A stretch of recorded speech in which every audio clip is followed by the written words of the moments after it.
because we sound different in our own heads. Yes. Yeah. We never hear ourselves in 3D. It's true. It's true. So, And you were also a helicopter pilot, correct? I am. Yeah. okay, wait a minute. I just listened to this show today, and these guys were joking about how cool would it be to own a helicopter and be like, hey, I'm going to go in and help these people. Uh-huh. And they couldn't believe how many people in this country own and operate helicopters. If I lived in a big city, I would fly a helicopter everywhere. It'd be a lot easier to get around if you had a rooftop helipad for sure. How long Yeah. does it take to get a license to fly a chopper? Well, I don't know how long it takes normal people because I went through Army flight school, and for me that took just about a year. You're already a fascinating guest. So tell us, It's not all flight school though, right? Because it's also Army training, right? Tell that us your- included like survival school. Let's and stuff introduce first because yeah, this is Deborah. Now I want to get it right. Gatrell. Gatrell. It's the long A. Yeah. Gatrell. Okay. Deborah Gatrell. And you are And- running for, State school board. and you're in district. It's District 10, which starts Mhm. in West Valley and goes all the way out to Wendover, swings into Utah County as well. Okay, so that's what you were just in Wendover. Yeah. I guess I didn't realize you had that long vent, like that the border starts in at I-80 and comes this way. So you go all the way to Basically, Wendover. so it's 56 West in Salt Lake County, and then out to the state line, Nevada, at Wendover, and then down in Utah County, basically to the lake, so the west side. So was it Carrie Bartholomew that told you to reach out? Carrie Griffith. Griffith. Yeah. Excellent. Yeah, so yeah. And we were you, very excited to have you. So on the you show. cover all the good knife fighting schools. You got Magna and Tooele and Wendover. I Uh-huh. went Man. to school in West Valley and we didn't use knives. I like how she says West Valley. She has Magna in there. I mean, that's prolific knife fighting school. This is exciting. He's Army too. Oh, Yeah, fantastic. no, I was like Stop private downplaying in the it. Army. But so what we was gotta your start somewhere. yeah, and finish in the same place. What was your path in the Army? So I joined while I was in college because I wanted to fly helicopters. So I went ahead and enlisted when I was 20. Did basic, did AIT over the summer, and then served an LDS mission, all of that. And when I came back, I finished college, and then I was commissioned through ROTC at BYU, and then they sent me to Army Flight School. So Amazing. I've been flying since 2005. Mm. So where do you fly? Do you fly just at work for the Army or are you still enlisted? Oh no, I'm an officer now. Yeah, so she's Oh. commissioned. so I'm an Pardon officer. me. I Yeah. have nothing to do with It's- my father was Army. Oh, but fantastic! Mine too. Vietnam. Really? Okay, he just missed Vietnam, but Grandpa was World War II, and the other Grandpa, both of them were Korea War, actually. So I'm Mm. third generation. I bet they're proud of you. That's exceptional. Well, yeah, I think so. I've done all right for myself. My life goal was to outrank my dad, which I have achieved. So that was a pretty happy moment. Mm. But What I did s- your father do in the Army? He was actually an Ordnance Corps officer. Okay. So special weapons, which the Army got rid of about the time they got rid of my dad in the 90s with the RIF after the Cold War ended. Yeah. Yeah. Really? They got They rid moved of those guys people. mostly over to dealing with general, I guess how you put it is seemed like you always see those guys pop up dealing with motor pools or something else. It seemed like they moved them in there. Mhm. They understood organization and Yeah. Did your father retire or did they just So he was allowed to retire with less than 20 years. He had 18 years and wanted to stay in. But when they got rid of the special weapons, they had all of these extra ordnance officers that they didn't need anymore because we didn't have those weapons. And it was the peace dividend, right? In the 90s, we didn't need the huge standing army in Europe anymore. So they did cut back so we could spend money on other things, which is being fiscally responsible. I get it, but it sucked as a kid because Yeah. technically we were homeless for a few months while he was figuring things out. But I mean, we stayed with family. It was fine. He had his retirement, so there was income and it was all right, but it was an interesting transition. Wow, that would be I can't imagine the world's strongest army being like, yeah, we're good. You can go. Especially can't, someone trained in special I'll be honest, weapons as a person who loves the Constitution and respects that the United States was on a much better path pre-World War II, that's the only nation I can actually understand. yeah, that they sent that we have our That- army is living at home with their family That we have until a they're small, needed. lean army, Yeah. and when we have problems, we boost it. and then we cut it down again. Mhm. But there's got to be something for having a presence You in areas that are We still do have a presence. Right. It just was significantly cut back because we didn't have the Russian hordes ready to go through the Fulda Gap right there in Germany with right. the withdrawal of the Soviets back into Russia, the implosion of the Russian economy. Like it just wasn't an immediate concern, and there was other priorities for our spending because we just didn't have that imminent risk at that point. Yeah, and Clinton did again the last time that we had a balanced budget in this nation. It's true. And that's a lot to drink in. We actually met that. I mean, right now, what did they say? Our cost just to service our debt is going over $8 billion this year. It's a lot of money for sure. Drink that in. That's money we're throwing away. Or But you got to understand though, we had Republican Senate, it was a Republican Congress that forced them to do it. It was Newt. Newt Gingrich, Mhm. a Republican Congress, but a workable Senate. That's the key. Presidents don't decide, budgets get set. I mean, really, it's got to be between the House and the Well, Senate no, that get Clinton- their clicks together. Clinton was in on it as well. Sure. And yeah, they you were bring all them in to on the it. And then we table. also had the whole internet thing being invented, which brought a lot more income in. But anyways, Yeah. so I have. but we can dig into this history stuff forever. That's what but I was going to Sure. ask you. let me ask you. So right now you're a teacher. I browsed your website. You're Okay, a teacher right perfect. now. I am. Yes. And then you're also, are you in the National Guard, the Air Guard, or It's our Army Guard. Yeah. so you're in the National Guard? Okay. And what unit are you with? So to be clear, I do have to keep politics separate from military. Yeah. Oh yeah. No, I just want to get You a mean feel like for you. A broad unit. She doesn't have to want people to know her. Yeah. Sure. So I'm actually a battalion commander for an aviation unit. Oh right now. wow. Okay. Yeah. Seriously, this is so awesome. Oh, And you're a that's good. teacher. What do you teach? History? Yeah, I'm a social studies teacher. So Oh. I've taught all the core subjects secondary from 7th to 12th grade. But at the moment, I'm teaching AP European history and then also U.S. History Core and some history through films classes. It's a lot of fun. What high school? I'm at Hunter High in West Valley. Okay, Okay. it was my rival. I was at Granger High. Oh, but okay. Yeah. That's phenomenal. I bet that your students are highly interested in your classes. I think, first of all, as a woman and being so accomplished, that's phenomenal. And to have a history, I mean, you've just described history in a few minutes here that, I don't know, gets me excited. I Oh, love thanks. history, but it takes a special teacher, I think, to get a kid excited about it. Well, I try, but the fact of the matter is, they learn a little bit of my story when we do introductions at the beginning of the school year, and they're really impressed for about 5 minutes until they figure out that I'm a teacher and I'm going to make them work. Right. So they don't always love that because they have to work. You go and ruin the fun. I still I think they'd be do. intimidated by the fact that you're so established in the military. I'm sure that your classroom's not. I'm not picturing in my head like Lean on Me or whatever that show Oh, heavens, is. no. I can see your classrooms being run pretty well. Oh, yeah. Yeah, we've got some pretty established routines and procedures, and people know the drill, and it works pretty well. So we don't waste a lot of time because there's more to teach than we can possibly get through in a Absolutely. year. It's a lot of fun though. I really enjoy it. And Especially kids with do AP. Yeah. kids do thrive with structure. They really do. So my child just started high school this Okay. year, and he came from a Stansbury High School. He's a- not learning any knife fighting. a charter Okay. school. Uh, And actually, his initial principal is Matt Hymas, who's Mhm. running for the seat. he is. Yeah. And I mean, if anybody is going to brag about charter schools, Matt should do it because the school that he runs and that my children have been in since K-8. Excelsior, right? Yes. Okay. It's phenomenal. It's highly involved with parents. Mhm. Good. And when my son started at high school, they put him in advanced math, English, and science. Next year, Awesome. he'll be in AP history. Good. I think there's something to it when you get kids that are hungry that want to take AP history. Mhm. You know you've got kids who are serious Yeah, for about sure. history and maybe their education going forward, right? Yeah, absolutely.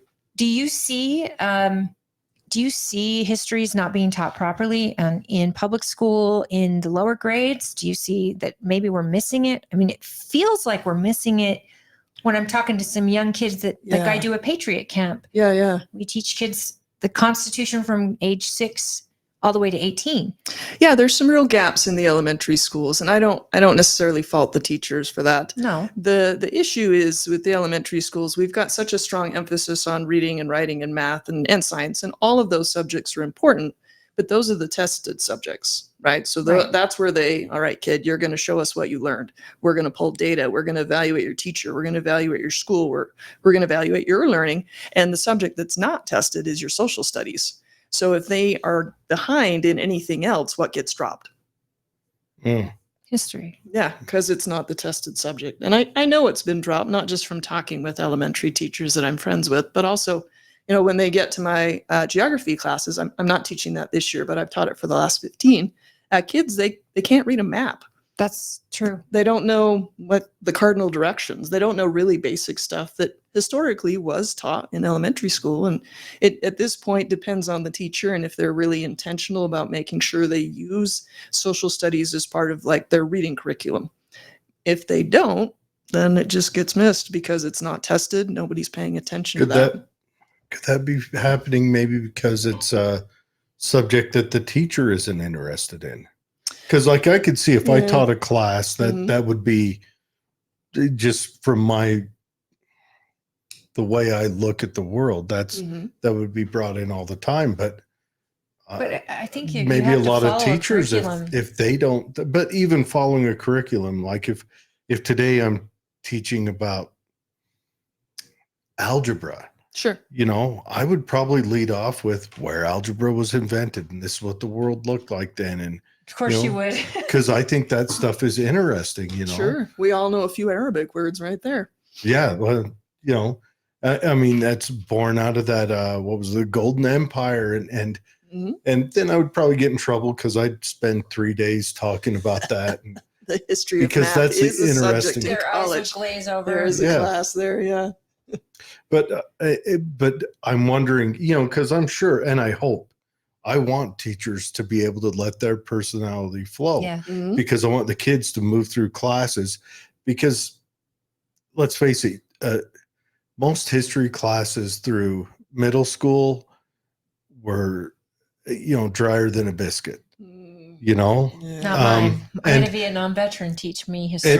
But nice. when I slid into a couple of high school classes, they got interesting. But I never got to quench that thirst until really for anything. Mhm. For me, school was. I came out of there just as dumb as I went in. Oh, I'm really sorry to hear But that. the His thirst. teachers are sorry too. no, 'cause it's he my was fault. a horrible kid. It's my fault. okay. Yeah, I was. But Do you have a phone charger, by the way? yeah, 'Cause right you're- behind you. Sorry. Well, thank you for taking responsibility for that. No, if you're not living a Socratic life, you're failing. Mm. Period. But my thirst for things like that, like physics, that came around as an adult. Okay. I started wondering about things around me. And Yeah. How does everything work? Yeah.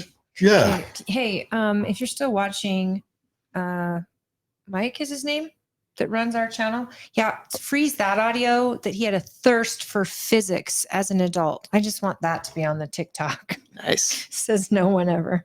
Oh no, I got Thirsty real. for physics right now? I got real interested. I built a hydrogen engine. I did a couple Wow. things like that off of Don't just. tell the government. There's nothing wrong with that. A hydrogen engine. Doesn't people get killed when they figure out how to build a hydrogen engine? If you can build If it, you If you do it if you wrong. build it really well, yeah. but Where they don't need gas mine anymore? was only about. Oh no, you can't. That's way more complicated. Thermodynamics is a Entropy law. is something to say about that. Yeah. You cannot beat the law of thermodynamics. I That's don't care what you true. do. You might be able to shave a half a mile a gallon off a car. I just wanted to do it to see if I could. That's awesome. But this is a thing. But it's not the teacher's fault. It's mine. But also, some of the subjects, are rather boring. It can be. Yeah. And because of age appropriateness, the excitedness isn't going to be brought in, like the Yeah. warfare and Yeah. that stuff. But no, I think I don't know, got interrupted. I forgot where I was heading with that. But The teachers are teaching them how to Yeah, test but- and not digest information necessarily too with the and standards. I would also like them to have a focus goal, but this is where we were. I want the teachers to let their personality and their passions flow, because I think that's where they're going to find their finest ability to reach the kids, and Oh, they won't reach absolutely, all yeah. of them. No.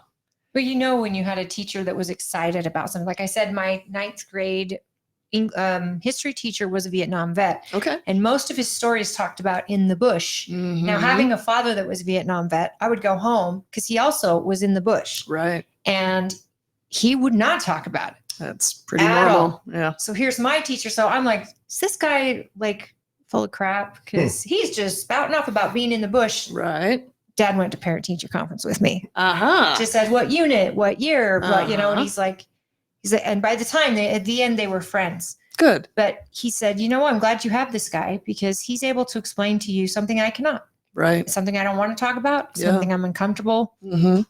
And, he was just a kid, but he's right. I get super excited about history, which makes me amped up so that when I'm teaching little kids about the Constitution and the Yeah. founding, Uh-huh.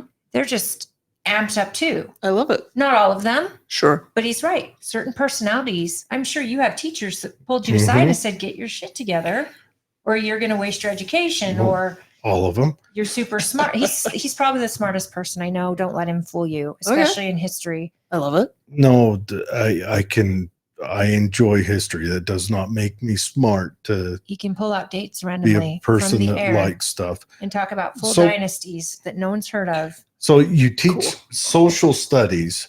So that involves, and you said you were covering Europe. Yeah. So I teach AP European history as well as US right now. Really, that'd be interesting because that's such a long period of history. Well, Like it gives you a snapshot of. it is, but it's not. So the way College Board cuts it up, European history for the AP course starts in 1450 Oh, with the fall of the Byzantine Empire and those major events that really lead into the Renaissance. So I do a unit 0 that goes back to like late Middle Ages, high Middle Ages, and then come forward. But the stuff from before that, we don't really have time to talk about because they cram so much in just from 1450 to the present. wow. This is college classes. So college still- gives acceptance for these classes. Can I get you to come? I'd like people to see you. I don't know if they can see you because we're taking your attention away. But Oh, sorry. Do I need to look at the camera? you no, can. you or can not. look at us. It's fine. We have Okay, a question. Someone asked, are there any topics you've been specifically asked not to talk about in class in your district? Anything I've been asked not to talk about? No, I can't think of any that I I've been. can't imagine particular- anyone telling you what you can and can't say. I mean, I can only imagine they'd be like, now listen here, Captain, is it? No, I'm a lieutenant colonel. Oh, excuse me. It's okay. Now listen here, Lieutenant Colonel. All good. All You will good. not talk about this, this, and this in your classroom. She You said understand? battalion commander. That's It's all good. My vice principal was also out of the Marine Corps, Uh-huh. Mr. Noel at Nice. Granger High School in my Nice. day. So we had a lot of organization and stuff. But I think the Yeah. military aspect, I'm curious, and I think what she's getting to. Let's get to the race. Are Okay. you running under what party? So education really shouldn't be partisan. I agree. Everybody loves their kids. Everybody wants the best possible education. And until 2020, state school board was not partisan. Yes, I know. But the legislature went through all of that, and then the court cases ruled the way they did. So everyone has to run as a party affiliation. I am running as a Democrat, but I'm really a moderate, and the party doesn't tell me what to do. And I've made that very clear. Everybody I've talked to, like, I don't work for the party. I will work for the people that I'm representing because that's the way it's supposed to work. Now, this is a great moment to explain why. I know a lot of people fight right now over gathering signatures and things like that, but you are the perfect type of person who would want to keep their political party affiliation private and not have people be able to get it at a whim as public information. Sure. And you, along with law enforcement, other Mhm. people in military, a lot of doctors do this because they don't see their jobs. A They're lot of not sheriffs. partisan. Right. Do people want partisan sheriffs? Well, No. I want to know if you're running my budget. Mhm. I want to know if you're a conservative or if you're not. I want to Sure. know that you're prepared to do the job or not. Right. We get into schools, that's going to be where focus is going to be for a lot of us because our school board locally had a little misprint and we had a great big fiasco and taxes were going up ridiculously and they stopped that. Yeah. these things happen when we stop paying attention. Now, our It's school true. districts aren't political. They They're shouldn't not be. partisan. Right. So they can throw what they do, I've noticed in some of the cases recently, is they point the finger at those who are elected. Ah, okay. That's not fair either. Yeah. Take accountability. Our school board, I don't know why it has to be partisan, but because yes, teachers I don't ever want to know my teachers, my kids' teachers' political affiliation. Good. I want to know that just before I know their sexual orientation. Oh, jeez. Yeah, right. I don't Seriously, want to know any it's- of that. It's private. It should be private. Yeah. And so when my kid comes home and says, "Mom, so and so said she voted for so and so because they're going to do this, this, and this," and I'm going, "You're 8. What are you talking about?" Yeah. And I wouldn't be disagree doing with that. Yeah. That isn't how we teach you at home. So We're supposed to be politically neutral at school, and I try very hard to be very strict. Like, I won't talk about my campaign at school at all because we got to separate church and state, but we also got to separate school and politics. So I always try to do both sides of every issue. I'll provide sources for both sides, and we'll have conversations, and people are absolutely welcome to their opinions, although I do expect them to have evidence to support them. that's fair. That's what we're lacking, I think, in high schools right now is that critical thinking and that openness to having conversations. I think the reason it's so lacking, it's doing a disservice to our young people who are aspiring to go to college because these conversations happen in college and our kids aren't prepared for them. It's true, but there is also a bit of a culture of fear, if you will, for some teachers. I'm not afraid, but there's been a couple of times within the last couple of years where parents have been upset with me because of something that I did present for curriculum. And I'm like, did this, okay, so here's the standard that it comes from. Yeah, and it was a geography class. So it's world geography, right? And so one unit in the new world geography, which is a human geography focus, it's not physical and regional, like it's not just mountains and rivers and streams on the continents. It includes culture. Yeah. So one of our standards has to do with forms of government. And so, one of the things I was provided by the district to introduce the unit was a little video where somebody basically was jaywalking. If you're familiar with Jay Leno, it's been a few years, he's dated, but he would go out and just ask people a question on the street and record them. And like, this is a thing that we do. So the question in the video is, what do you think the purpose of government is? And people gave a whole bunch of different answers. And then that's the introduction to the unit. Like, that's not the learning material. We're not saying this is the purpose of government. This is just people's opinions. To get your attention to this video. Exactly. Yeah, it was the hook to get people interested in the conversation. So a parent got really upset about that video because they felt like that's what I was teaching the purposes of government were, and they weren't.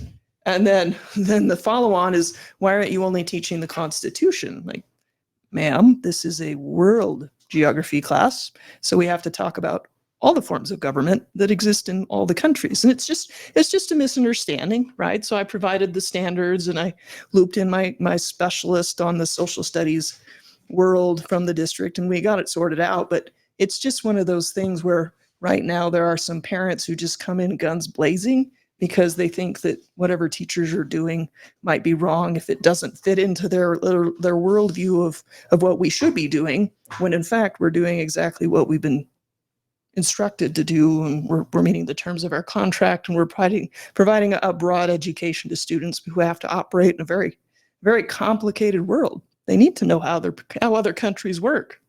So we have to talk about it. And yeah, we'll talk about the Constitution too, but it's not the only thing. There has been a heavy politicization from both directions. Sure. Let's just lay it out there. Yeah.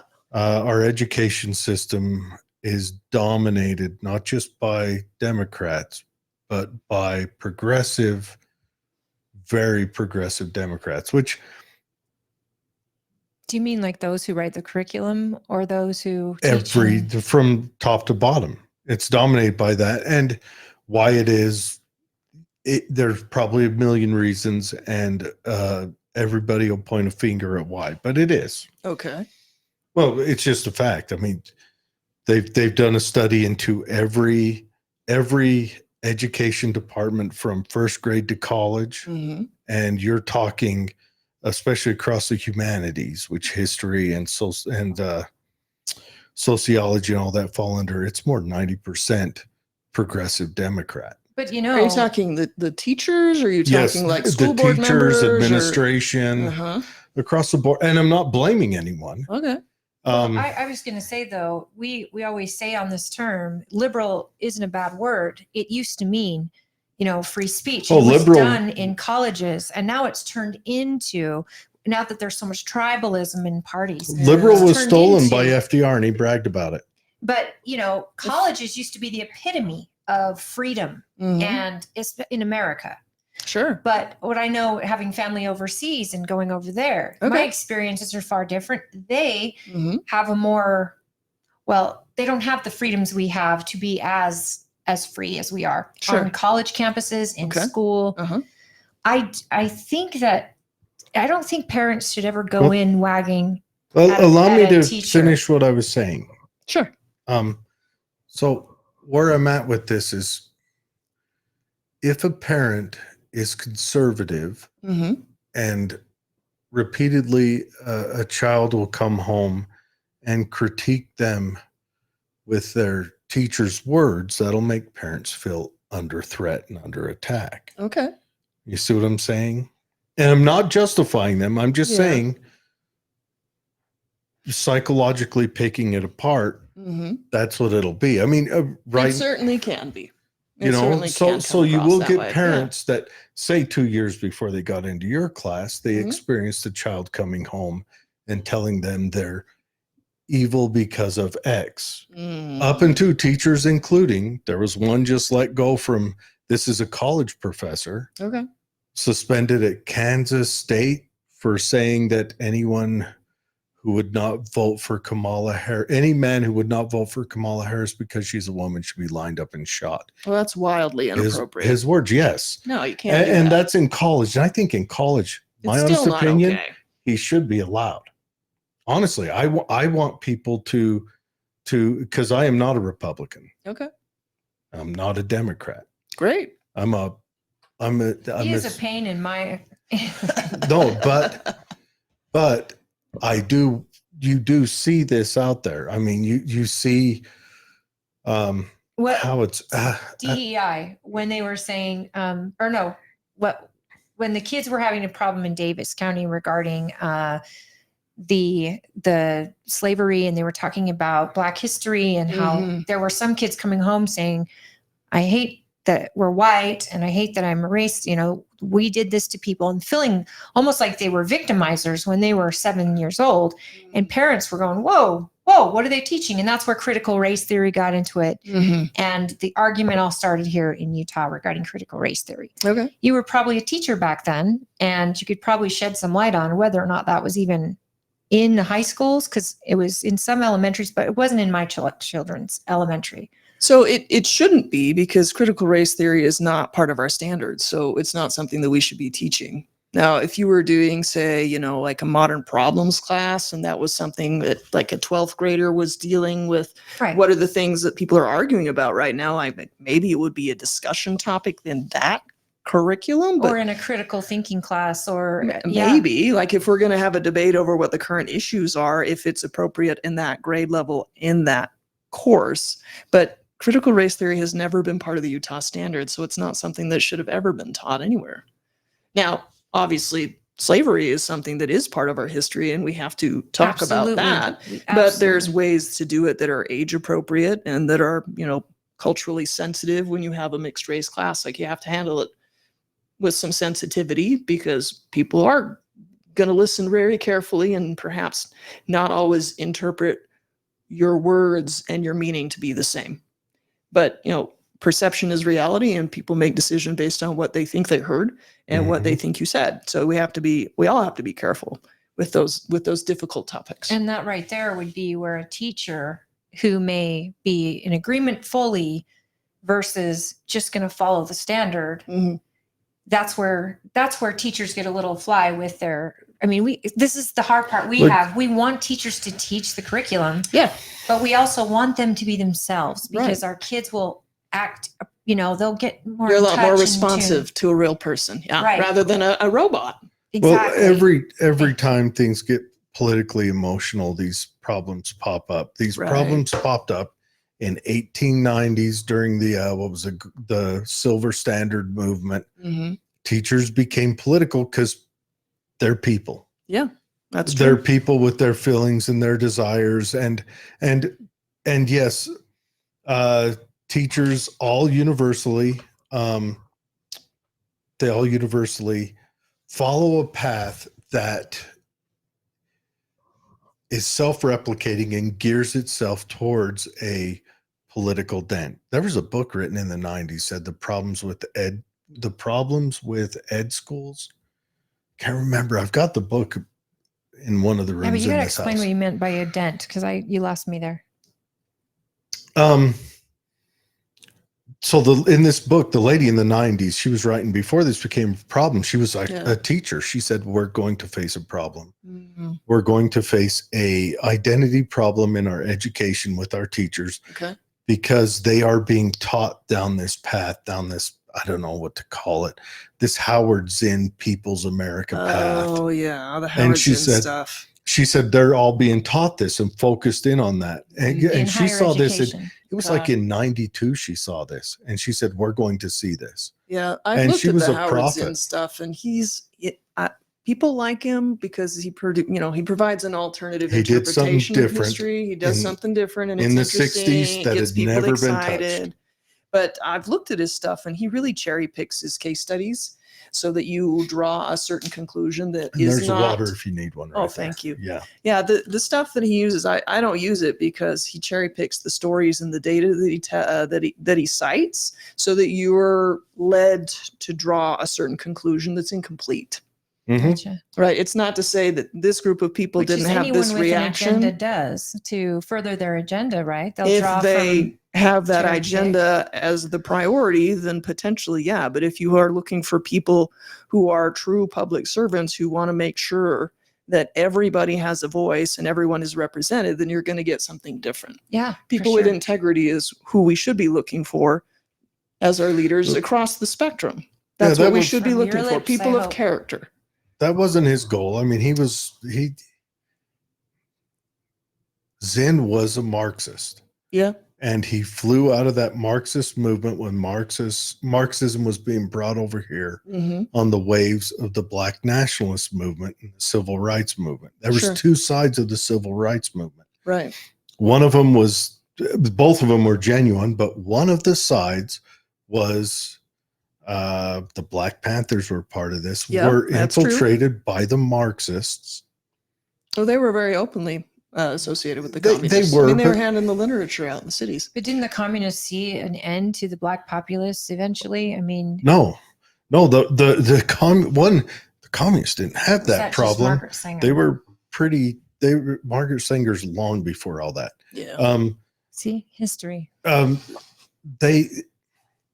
The communists used our civil rights movement as their global poster board for saying Marxism is better. And it worked in a lot of places. Well, they because did call us hypocrites and because they- we didn't offer everyone equal rights and opportunities They like were- we said we did. And and- they said they did, and they demonstrated it, but everybody Are they was talking equally about poor, black right? lives? yeah, It but didn't work. they weren't lying. But Right. Jim Crow in the South and the Mhm. that was a Democratic. It's not they about weren't necessarily, and I don't mean to bring up party. What I mean Sure. is we were still having parts of the South that were not offering equal rights at the time. Absolutely. not So just we were parts of the hypocrites. South. It was Indiana is not in the nationwide. South. Yeah, we had Well, neither's sundowner towns here in Virginia, Utah but- too. Yes, we did. So- Remember, there was a certain color of skin who couldn't hold the priesthood at that time too. Oh, That's also true. and that's sad. So and it was a older time, and we can look back at those people who did those things Sure. on both sides and say, Of "Oh, course. you guys were dumb." Yeah. And of course, if you were a young black male from the inner city dealing with the problems they dealt with then, Marxism was looked very Appealing. appealing, satisfying. It looked well. So I don't It blame looked them fair. for it. Yeah, and I think that it's good that you acknowledge that because we have to put people in the context of their time. Sure. Bingo. We can't judge them by the standards of the day if they don't live today because they were living in a different Mhm. world and they had different challenges and they had to react to them the best way they could figure out.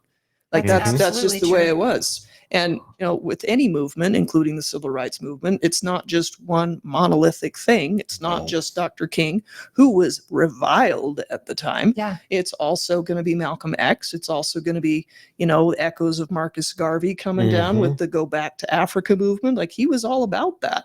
So He it's was the wild one. yeah.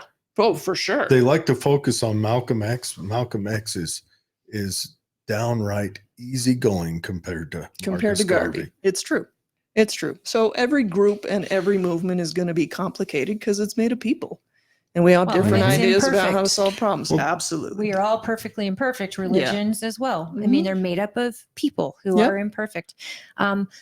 With a role on the school board. And I Okay. think Yeah, let's people- get into that. Yeah, okay. Your all goal right. while you're here. What's your goal? people What's your that need to understand the school board. They work together with a group. There's 15 members. 15 members on the school board. Yes. And they're bipartisan. We have both Republicans and Democrats on Yep. there. Mhm. And It is majority Republican, to be fair. But thank yes. you. I am a Republican. Okay. I'm just a little one.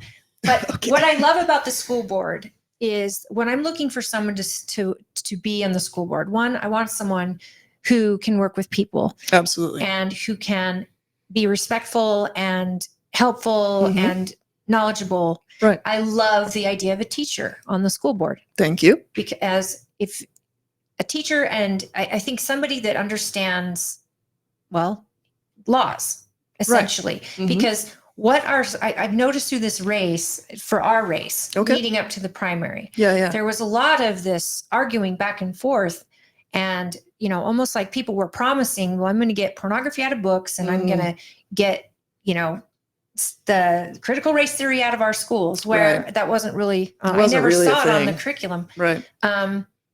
All these things that were promised, and yet you don't have the power to do those things. Correct. You have the power to work with legislatures and let them know what you're Mhm. hearing from your schools, Right. districts. Right.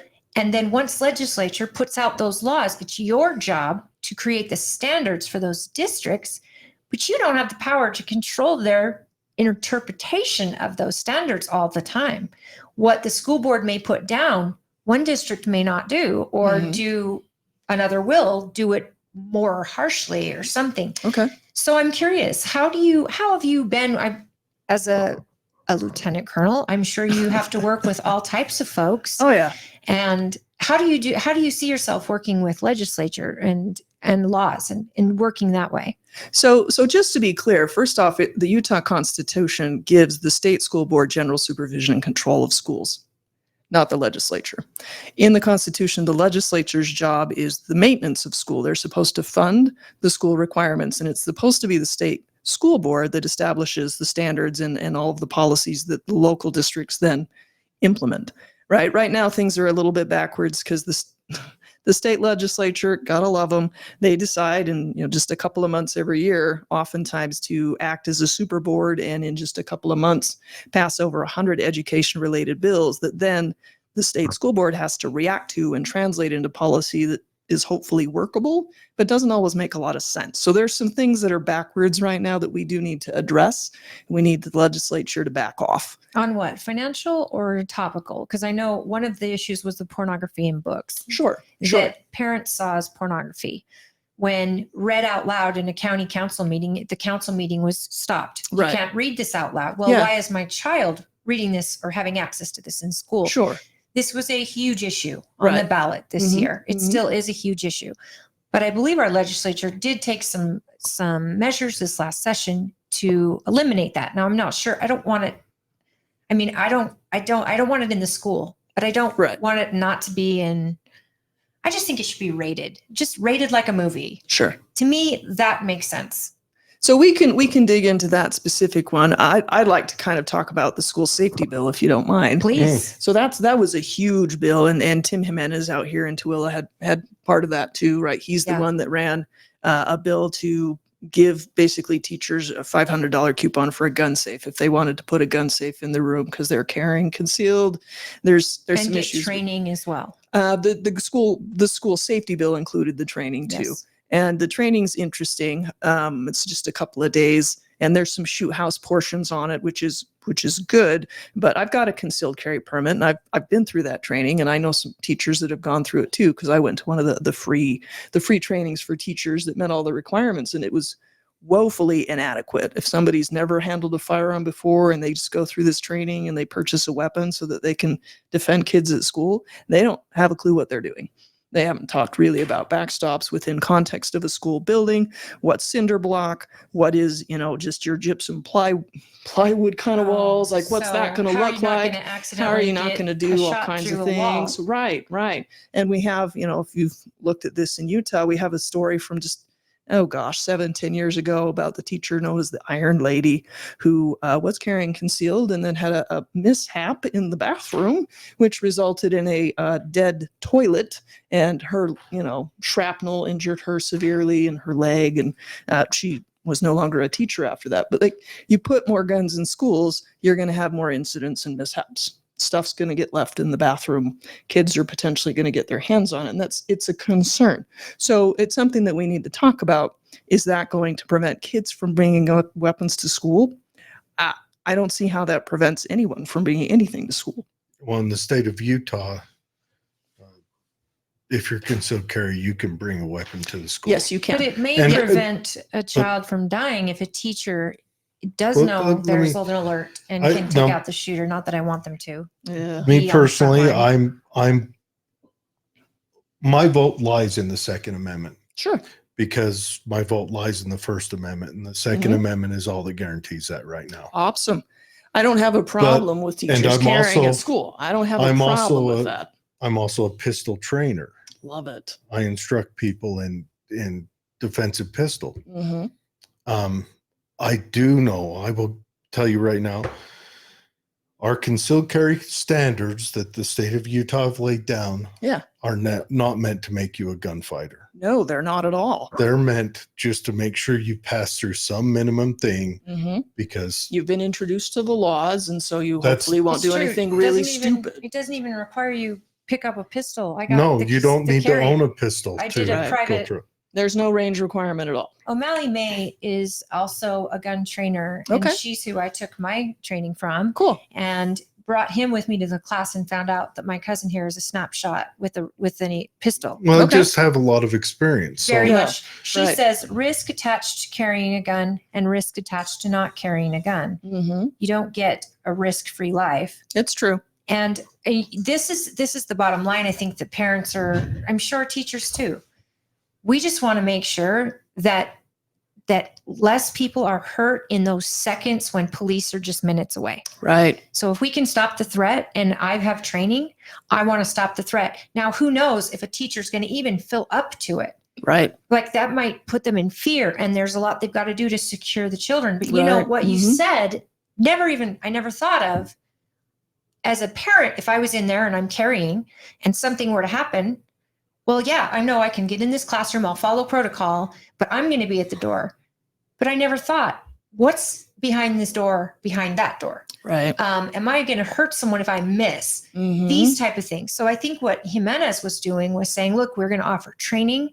I know these guys have trained a few teachers here from our Good. county. That's great. The training they offer is intense. Good. That's It's what it needs intense. to be. If we're going to do this, we need to do it right. And maybe that's what we need then. Maybe it's a happy medium where we say, look, we don't need to get teachers terrified thinking they got to become cops overnight.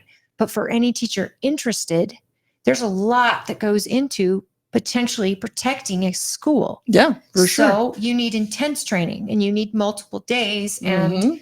and you need different teachers, and you need different, geez, how great would it be to have a school you could actually practice in and see what bullet velocity does through certain walls. I mean, Yeah. I think those things people don't think about. It's true. So the school guardian portion actually is not a lot, like the school guardian that's supposed to be effective this coming fall, not this year, but this coming fall, it actually cannot be a teacher and cannot be an administrator, because the teachers, our job is to stay with our students. Right. Right. We're not going to be Rambo and go running down the hall chasing somebody down. At Hunter, where I work, we do have 2 school resource officers on campus already. And honestly, if they come running down the hall and I have a gun out on a kid, it's not going to end well for me. So that's something to think about too, right?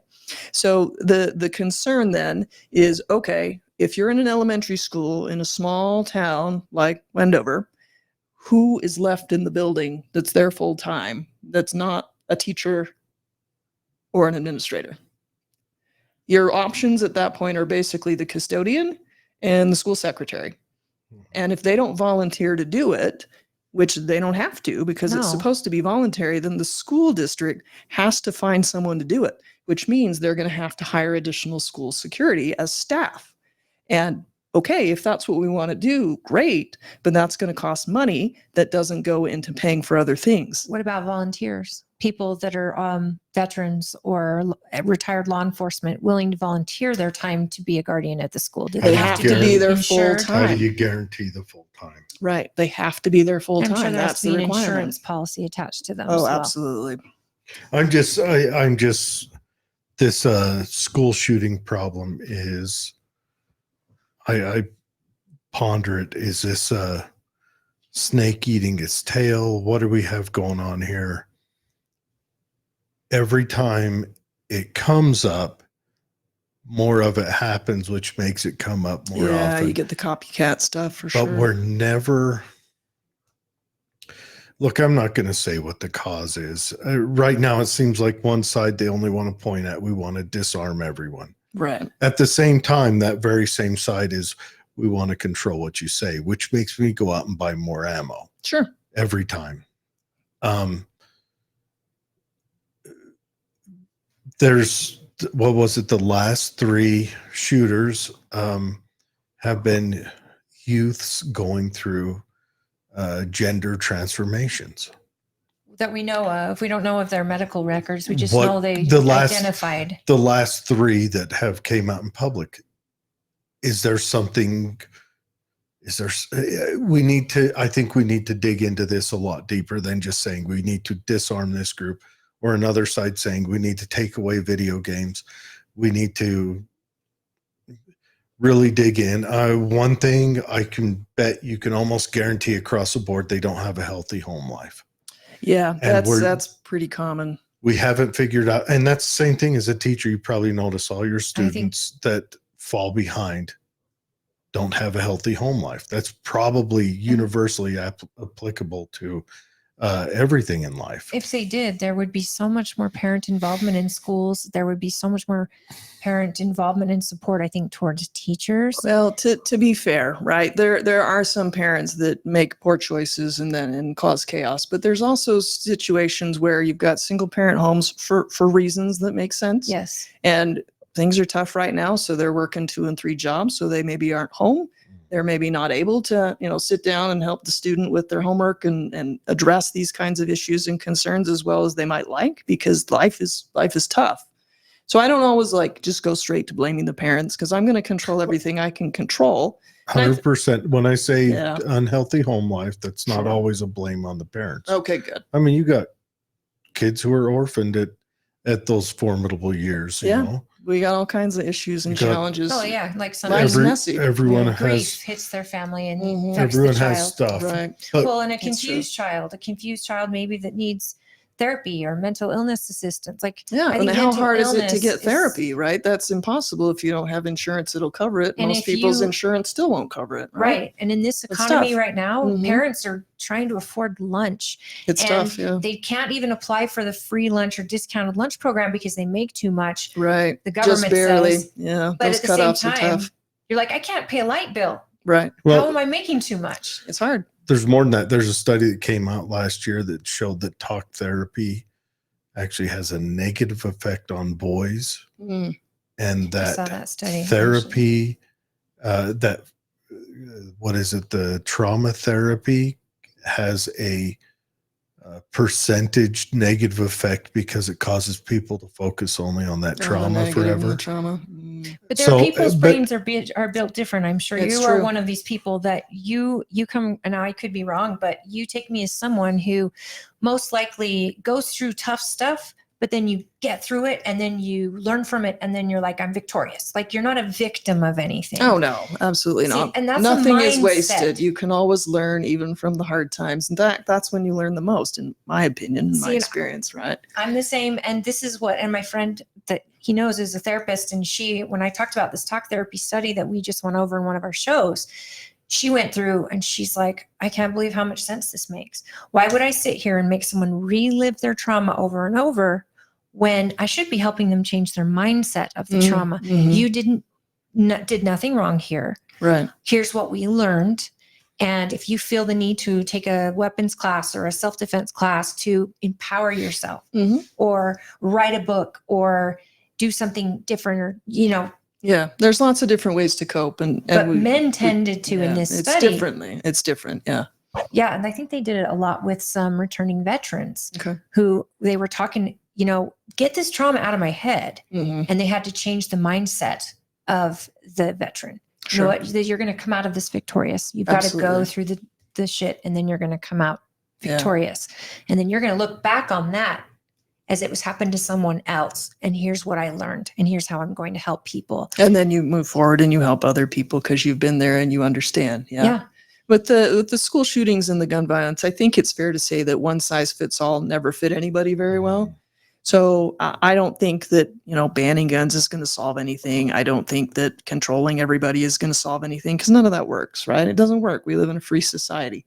But there are things that we could be doing right now that we're not doing because people aren't thinking about it. It's like this, it has to be absolutely one thing or another, and then nobody can ever agree. So we just keep experiencing the same thing over and over again, right?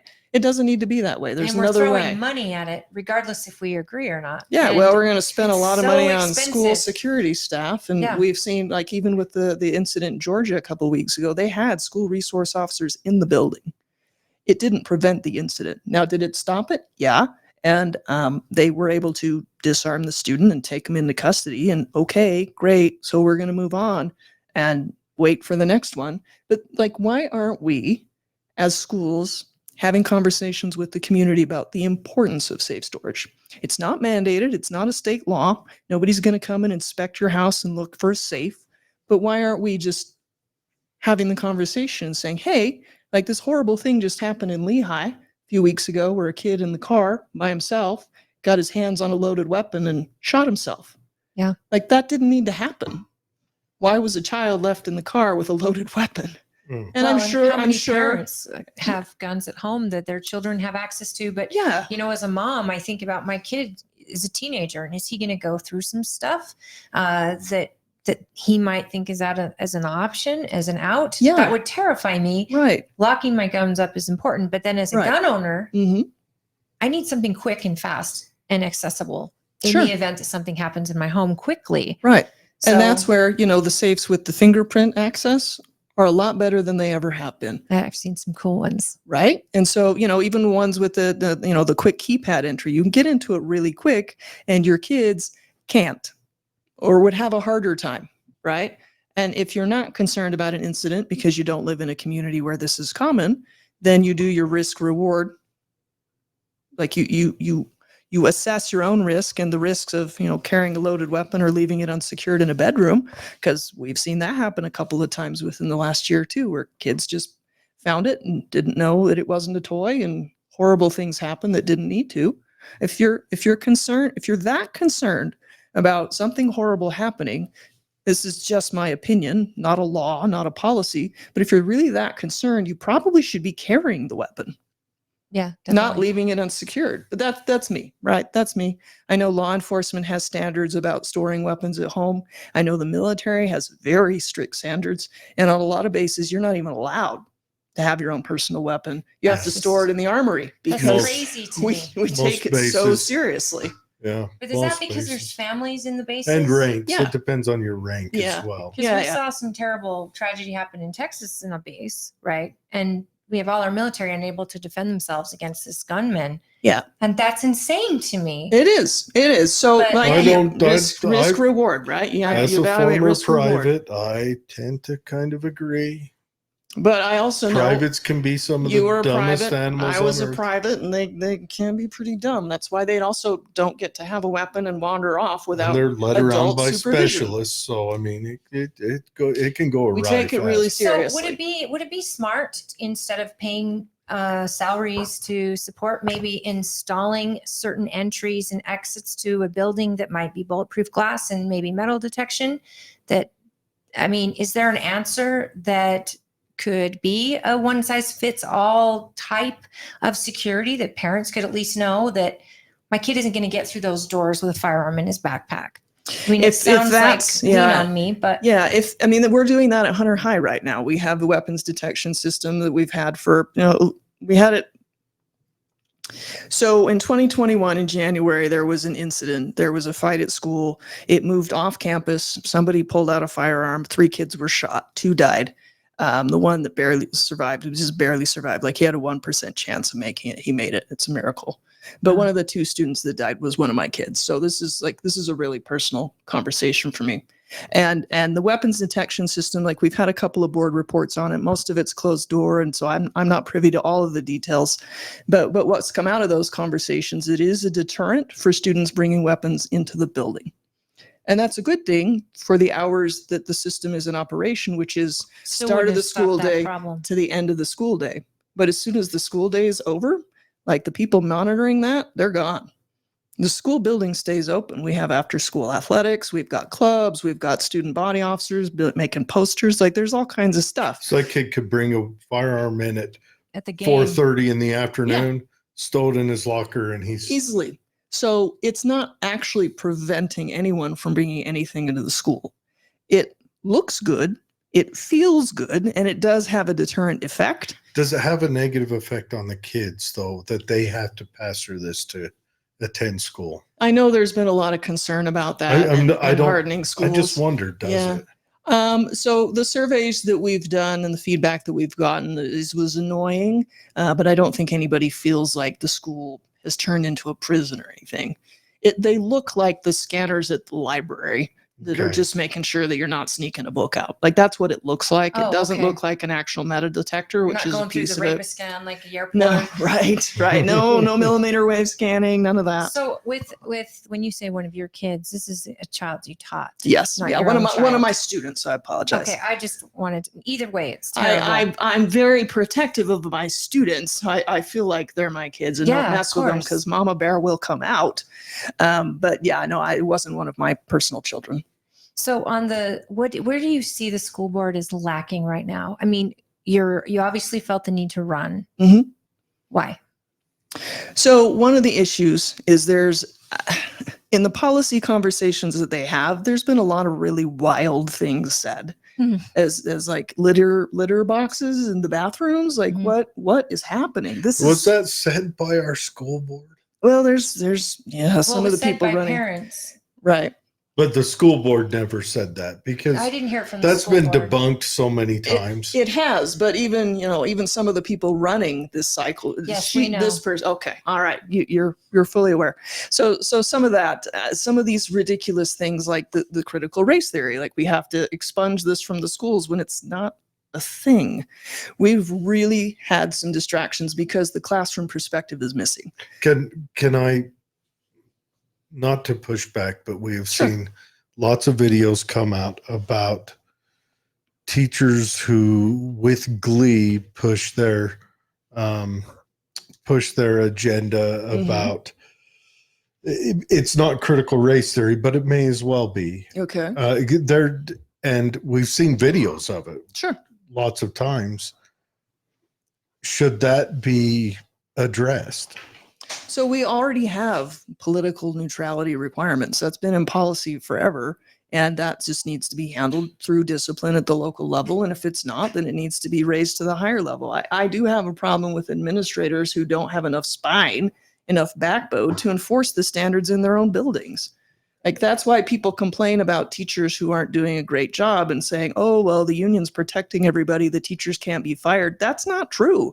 Teachers can be fired, but it takes an administrator with enough backbone to have the hard conversations, and that's a gap. they don't make enough money. What do you mean? Administrators are poor. They make nothing. We just pulled the administrator report a few weeks ago, and we're like, how make much money are a they lot more making? money than me, but they also have to live at the school, at least this high school levels. And so But you're you're asking them to not only take on a teacher, but the teachers union, if it's something that, I don't know, is a social issue or for a teacher that's showing their bias in the classroom. I mean, if a school says no flags except for the United States flag in a classroom, and you've got teachers who've got BLM flags, or they've got a Trump flag, or they've got whatever, you're right. Administrators have to go in and say, take it down. That's against our policy. What if the administrator agrees with them? That's the worry, so that's right? like, that's where you go up the chain, right? It's the chain of command. This is the way it works in the military. We are supposed to have an open door policy. You can come and talk to us if there's a concern. We're supposed to address it at the lowest level possible. Government closest to the people is supposed to be the most responsive and most efficient, right? It's the same way when you have a concern in the school. I'm really grateful that the parents who had concerns did come and talk to me, even if it was guns blazing, because then we could discuss that and clarify and sort out what's really going on. Right. And I could loop in administration as backup if I needed it. But I really have a hard time with the excuse that they have to take on the union. The union is just there to make sure that due process is followed. Right. And I mean, law enforcement has a union as well. yeah, I they mean, do. Most companies do on that.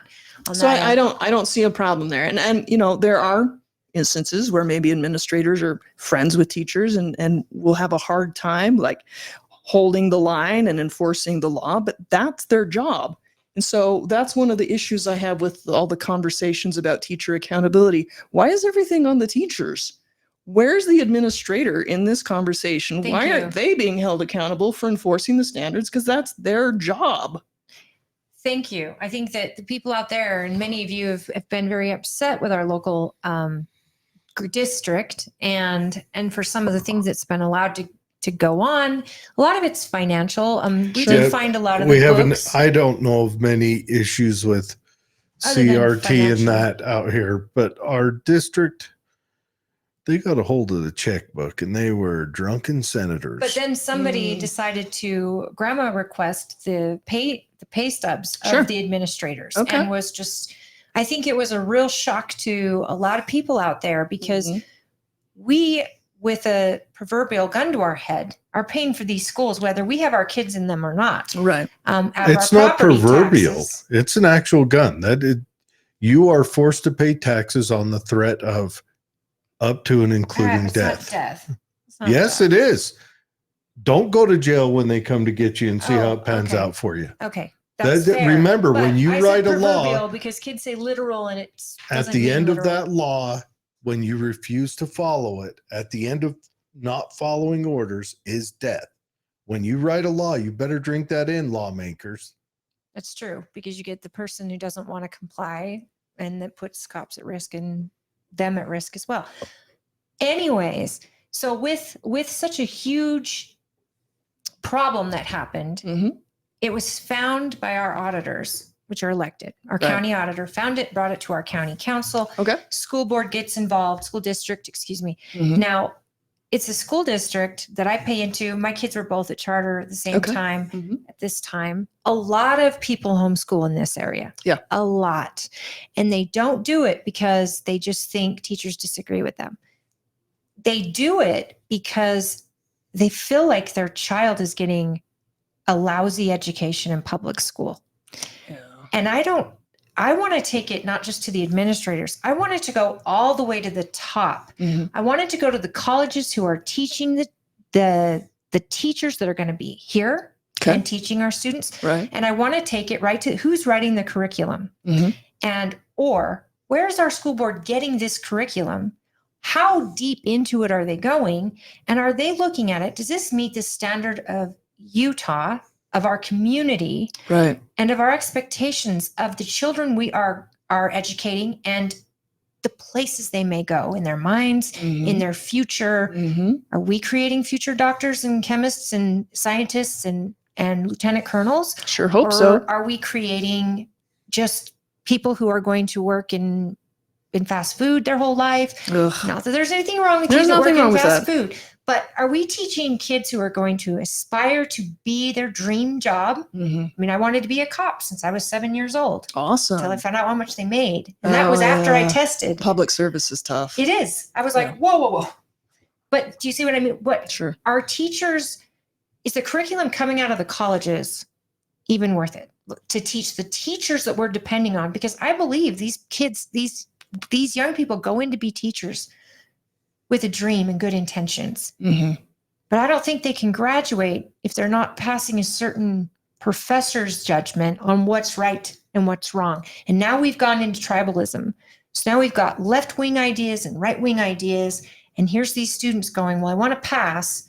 This teacher's got left-wing ideas, or this teacher has right-wing ideas. I just want to be a teacher. So I want to pass. And now I'm going into a community that may have right-wing or left-wing. Sure. There's no way it doesn't seep into our schools, right? Where is this curriculum coming from? Is it the school board that decides it? And if they do, how deep do you go into it to know, is it right for Twila County? Is it a one size fits all for Utah? Is Planned Parenthood the people that are teaching the health class, or the curriculum's coming, because it was for a while, from Planned Parenthood? Okay. And why would the state of Utah lock arms and pay a private entity like that when it doesn't agree with the Utah values, per Right. se? So we would love it to be as local as possible. Sure. But that's why people homeschool, because that's a It's a concern. very local. It's concern. Yeah. So you bring up a couple of things. As far as college preparation, like the people who are choosing to become educators, the numbers have dropped dramatically. So colleges are not producing enough teachers to replace the folks who are retiring. They're just not. That's good because That's people aren't interesting. having enough kids to need them. Well, that's fair too. As far as the timing, all of that, we've got some gaps. We've got some issues. If you look at teacher preparation programs, they used to be really competitive. They're not. They're not competitive anymore. They'll basically take anybody who wants to be a teacher because there's just not the demand for it in the colleges. That's like law enforcement as well. They're So having low rates of testing in law. yeah. Police So academy you entrance. get who you get. It's not as competitive as it used to be because this is a historical fact. It used to be that women had very few career options. And so they could be teachers, they could be nurses, they could be secretaries. And so it was very competitive to get into those fields.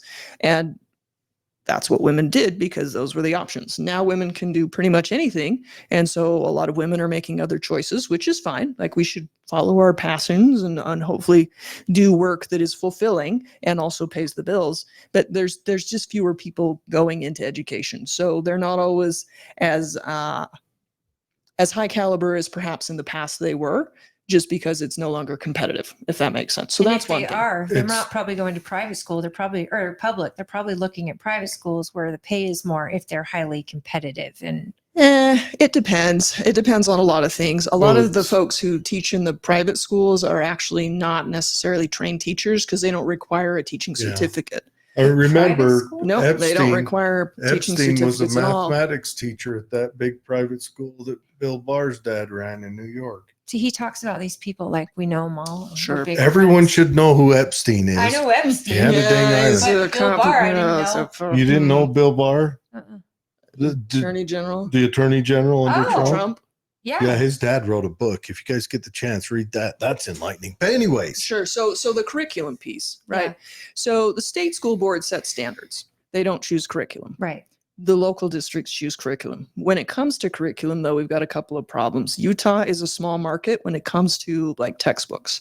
So when the major textbook producers come around, they're bringing around textbooks that are designed for large markets. So that's going to be like California, if you're looking for something more liberal, Florida and Texas for something that's more conservative. And so those are the options. So we're already Why not is tailoring curriculum to Utah because none of the textbooks that they create are tailored to Utah standards. So if we get a textbook, then we can't necessarily use everything in it because it's not aligned to our standards. so as a teacher, do you get orders from the State Board of Education that in this textbook you're teaching these chapters, but we're just going to blow through these Oh, she's Nope. saying the others? districts That would be actually the district specialist. Okay, that would so the help, like, districts, sort they that say out. like, Yeah. we're going to leave alone chapter 27 and 28 doesn't apply to us. It has to do in with, theory. you know, But aren't they mostly now using computers in the classroom? Again, that depends on the district. So I teach in Granite, so that's what I know best. And in Granite, the social studies, like we haven't gotten a new textbook in over a decade Right. for any of the social studies because they're expensive. We don't particularly like them because they're pretty boring. so you're like, right before we graduate, we're going to learn about the invention of the wheel. No, Class no. dismissed. So what they do in Granite is we have our standards, and then we have the freedom and flexibility to come up with our own lessons, to Well, that's gotta basically be create good. our own curriculum. It is good, Yeah. but it's also a lot of work. Yeah. So that's where we have not on the clock either. we have at the high school level, we get one consultation period that we can use for parent communication. We can use for student feedback, like grading. We can use for curriculum design. So it is a lot. But with COVID, like one good thing that came out of that is we did generate a lot of curriculum that was standardized. And the expectation isn't that we use it, but it is a starting point. So if we have a new teacher come in who hasn't developed their own personalized curriculum that works for them and their personality, they have that as a starting point that they can then tailor from. Do they have the state tests before the school year starts so a teacher can plan a curriculum around what the children will be tested on? Who decides what the state test is and what the state standard is? Is that the school board? It's going to be the state legislature and then the school board trying to implement that. But again, right, we talked about this earlier. The tested subjects are math, science, and reading. So that's your RISE test. Yeah. So they have, your teachers will have access to the data from the previous year for their students that they can then look and see where people are if they're comfortable and confident with data analysis, which is, again, it's a gap where not every teacher is well trained in how to do that and then tailor their curriculum for the students in their classroom. But that's one of the things that going through the board certification process, which I'm board certified as a teacher, really, really gets you to look hard at the students in your classroom so that when you're teaching, it's not you're teaching the curriculum.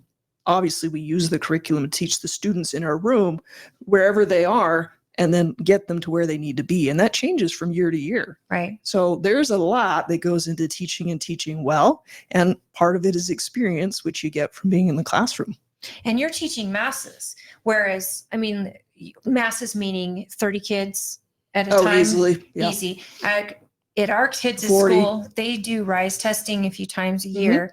The data then comes out and our children are moved right after. They stay within the grade. Okay. But like my daughter was moved up 3 grades out of vocabulary into a different class because she had tested out of vocabulary and they interesting. realized to put her in Spanish. Mhm. She's done all the English requirement. Okay, So they're cool. moving these kids throughout the year. And by the end of the year, they're testing to see, okay, next year, Mhm. we're going to put them in this math level and this math level. Right. But I think that is, they focus a lot on data analysis, Good. which That's awesome. I love because my kids were very prepared Mhm. for the next year. Good. There are kids that are behind Mhm. who are still in the same classroom, but they're in a different class and they Right. get caught up to the Good. standard and That's it's the way it should be. measured throughout the year. Mhm. I don't understand why we're not finding things that work Mhm. from homeschool parents, from charter schools, from public schools and private schools, and implementing them in our public schools. Yeah, that was the promise of charter schools. They were going to be the great laboratories and they were going to come up with all of the wonderful solutions that would be better for everybody. And in fact, they're not. Right? Education is it's a difficult profession. Sure. A you've lot of got people think, "Oh, I went to millions of school kids. so anybody could do it." And it's there's a lot more to it than that. And you need people who are invested and have the time and energy to really focus on doing that and not all the distractions, right? Well, I'm going to say it again. Sure. The most important part of healthy education for your kids is a healthy home. Mm-hmm. Second most important part is a healthy community. I agree. And then because if you've got those two things, the teacher's just introducing them to ideas and that spark's going to explode. Right. If you have neither of those things, It's a You lot could have- harder. you could have Aristotle. That kid ain't going to learn nothing.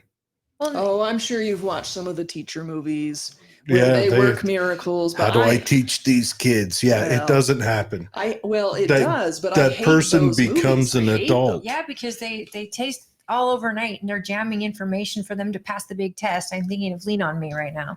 There's that, And- but the teachers also sacrifice their health, their Their personal livelihoods. life, their Yeah. families. Like they give everything up for the students, and that's not a fair ask either. It No. does take a community, and so I know we need to do better with school and community partnerships for kids that are having a rough home life, having a rough time. We need to do a better job connecting those families with resources that'll provide them support, like maybe some parenting classes are appropriate in certain situations because there's not a healthy relationship with the parent and the Yeah. child. Yeah. Like it's a thing, and it's not What the about, school like getting into people's business. It's just identifying a need and providing a resource. So well, that it's people can do mandatory better. reporters. You Oh, are absolutely. paying attention to these children. What if Yeah. there's something that this And- is an idea I hate, but Mhm. communities holding their members accountable? What would that look like for you? Yeah. Um, Gonna yell at Bill and If you- I can't grade parents. if I've nor got do I a want no, to. this is communities. If you've got a neighbor down the street Mhm. who's a drunk and beating his wife, Ugh. the guy who runs a gas station says you can't shop here until you straighten up. Mm. I don't know how you want that feels like a slippery slope. of Sure does, neighbor doesn't it? babysitting neighbor, I said it was something I don't like, and it but could be turned against you. Right. But then again, how do you right now, again, polarizing. With the Mhm. election, everything is polarizing, and people are worried about social justice issues creeping into their classroom. Okay. Things that are kids are getting taught at too young an age. Mhm. They shouldn't know my sexual desires no different than any other teacher that's teaching. Sex should be off the table when you're in 5th grade, 4th grade, 2nd grade. Sure. So I think a lot of parents, after this very, very engaged Republican, primary and leading up to that, Mhm. I know the parents that I talk to, Okay. top of their list is we don't want not advocates. What's the word? If you're a teacher, activists. yes. Oh, activists. We don't want activists. We don't want social justice taught to our kids. We want our Mhm. kids to be able to have jobs and be good, members of our community Absolutely. and all of that. So how do we get that? Because you can't, you're not going to tell a teacher she can't have pink hair. I'm sorry. If she wants pink hair, that's who her personality is. I guess. It's not allowed in our charter school just because it's a dress code Sure. and Yeah. everything else. Mhm. But I also love uniforms. I think uniforms would be great in schools. I think Mhm. a lot of stress goes away there. How on the school board do you settle the parents who see our school board as being loaded with activists or they're not being activist enough? Mhm. How are you going to bridge that gap? So I'll go back to this role of the state school board is to produce broad policy that can then be tailored at the local level so that it makes sense in Park City and it also makes sense in Grantsville. Like we can't micromanage the policy and make it fit both places, if that makes sense. Yeah. That's not our job. That's not our role. We create the broad policy and then it's tailored. So there needs to be room within the policy for the tailoring at the local level. But I go back to, right, accountability. Like if this is the policy and this is the standard here, then we need administrators to enforce it. Right. Like it doesn't have to be difficult if you are consistent with enforcing the standards. People understand what they are. They're not guessing because they don't know if it's going to be applied to this person on this day or whatever. Or when administrators change out, the rules are going to change. That's not acceptable. It's just not. So as far as the activist stuff, again, I go back to what's age appropriate, what's content appropriate. If we want students to be engaged, then we do have to engage them in critical thinking, which sometimes is going to mean presenting them with controversial issues and helping them figure out how to grapple with that, Right. how And to to do grapple with it, research. do research, and properly. then develop informed opinions and also engage in respectful dialogue so that we can learn from each other Right. because we all have different lived experience. So I see the world a particular way. It's shaped based on my lived experience, which is different from yours and from yours. And I think we come up with better solutions to all the problems when we look at a problem from all the different sides. Like here's one of the great questions that I love to ask my students. How many sides does a car have? What do you think? So it has many. at least 6. From what angle? Right? There you go. Right. So my thoughtful students, a lot of them come up with 4. Thoughtful ones come up with 6. I'm like, okay, all right. So you think a story has 2 sides? It doesn't. Think about a car. If you're going to buy a car, how many sides are you going to look at? Every angle. Mhm. Right? Like Inside, outside, top to bottom. and that's where I say, all underneath. right, it has at least 12 At least 12. because you're going to look left, right, front, back, top, bottom, and then you're going to get inside the car and do the same thing. Mhm. And if you don't, like you might, if you only look at a car from the left side, well, the back, the right side could be dented in real bad and there's some parts hanging off. Same thing from the opposite side. So when we're dealing with, controversial, difficult issues, again, a secondary social studies teacher, high school level, then we have to be able to look at things from different perspectives. I'm going to pull different news sources that have different perspectives. We're going to look at, like bias media charts and kind of figure out how they're looking at the world and why, and then engage in that conversation so that we can form a well-rounded opinion, if that makes sense.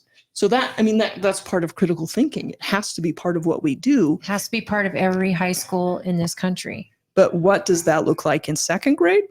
Very different. Sure. Mhm. Very different. And that's where the curriculum piece, which is selected at the local boards, which needs to at least closely align with the standards with whatever tailoring the specialist helps figure out. Mhm. Interesting. I want to explore a thought with you Okay. because you're particularly qualified to this day and Thanks. age You're right very now. interesting too. I'm so excited. No, this has been a great conversation. This day and age right now reminds me of the lead up to the 30 Years' War. Okay. The Gutenberg press has been invented. The internet. Mm-hmm. Martin Luther has nailed his 95 Theses on his the thesis church door at Wittenberg, to the door. inviting debate. Mhm. Yep. Mm-hmm. The Pope is trying to censor everything far and wide. They're confiscating presses from Index people's of houses. prohibited books. Yep. Well, not just that. What has the government done on the social media over the last 4 years? Mm. Yeah, social media and YouTube. That's and the big one. internet. That's the government doing exactly what the papacy did. Mhm. They're going house to house. They're trying to restrict you from communicating. They're trying to say you can only communicate in Latin. No more making this book in No, German. vernacular. Yeah.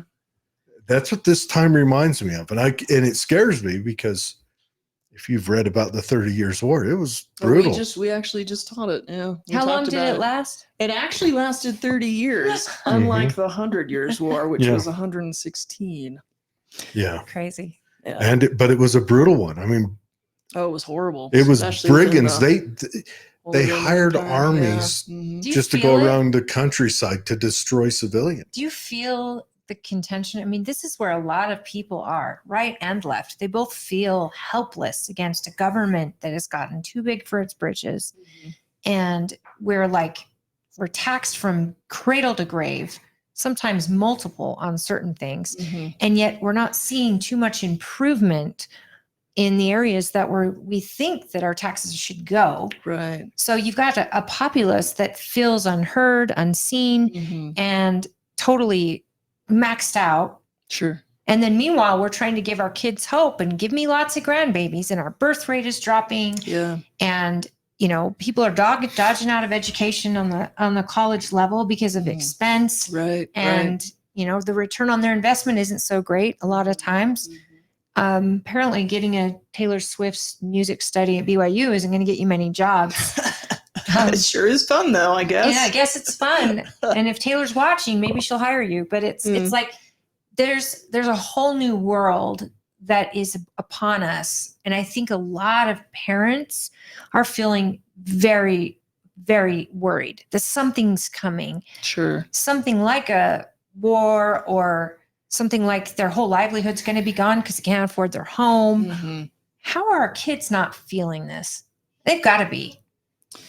But then teachers are who sees our kids. Yeah. So teachers are got to be feeling it from kids or from their own lives because they're people, they're humans, they're Sure. shopping, they're seeing news. They're Well, and teachers are parents too, right? A lot of Exactly. times we forget that. We try to separate teachers and parents, but most of our teachers are parents, and Right. they're dealing with all the same struggles. So a couple of things. I'll come back to the 30 Years' War. Don't let me like wander off from that too Oh, far. don't worry about that. Okay, I love If it. it's history, I'm game. Awesome. One of the frustrating things that I see is our graduation requirements, which is something that the state school board sets. And I'm all about college readiness, but one of the mistakes we've made, in my opinion, is having graduation requirement. There's too many graduation requirements that are college track. And we're saying now that it's okay if you don't go to a four-year university, 2 years is fine. Or if you want to do a trade school, that counts. That's cool. But we haven't adjusted graduation requirements to really facilitate those pathways.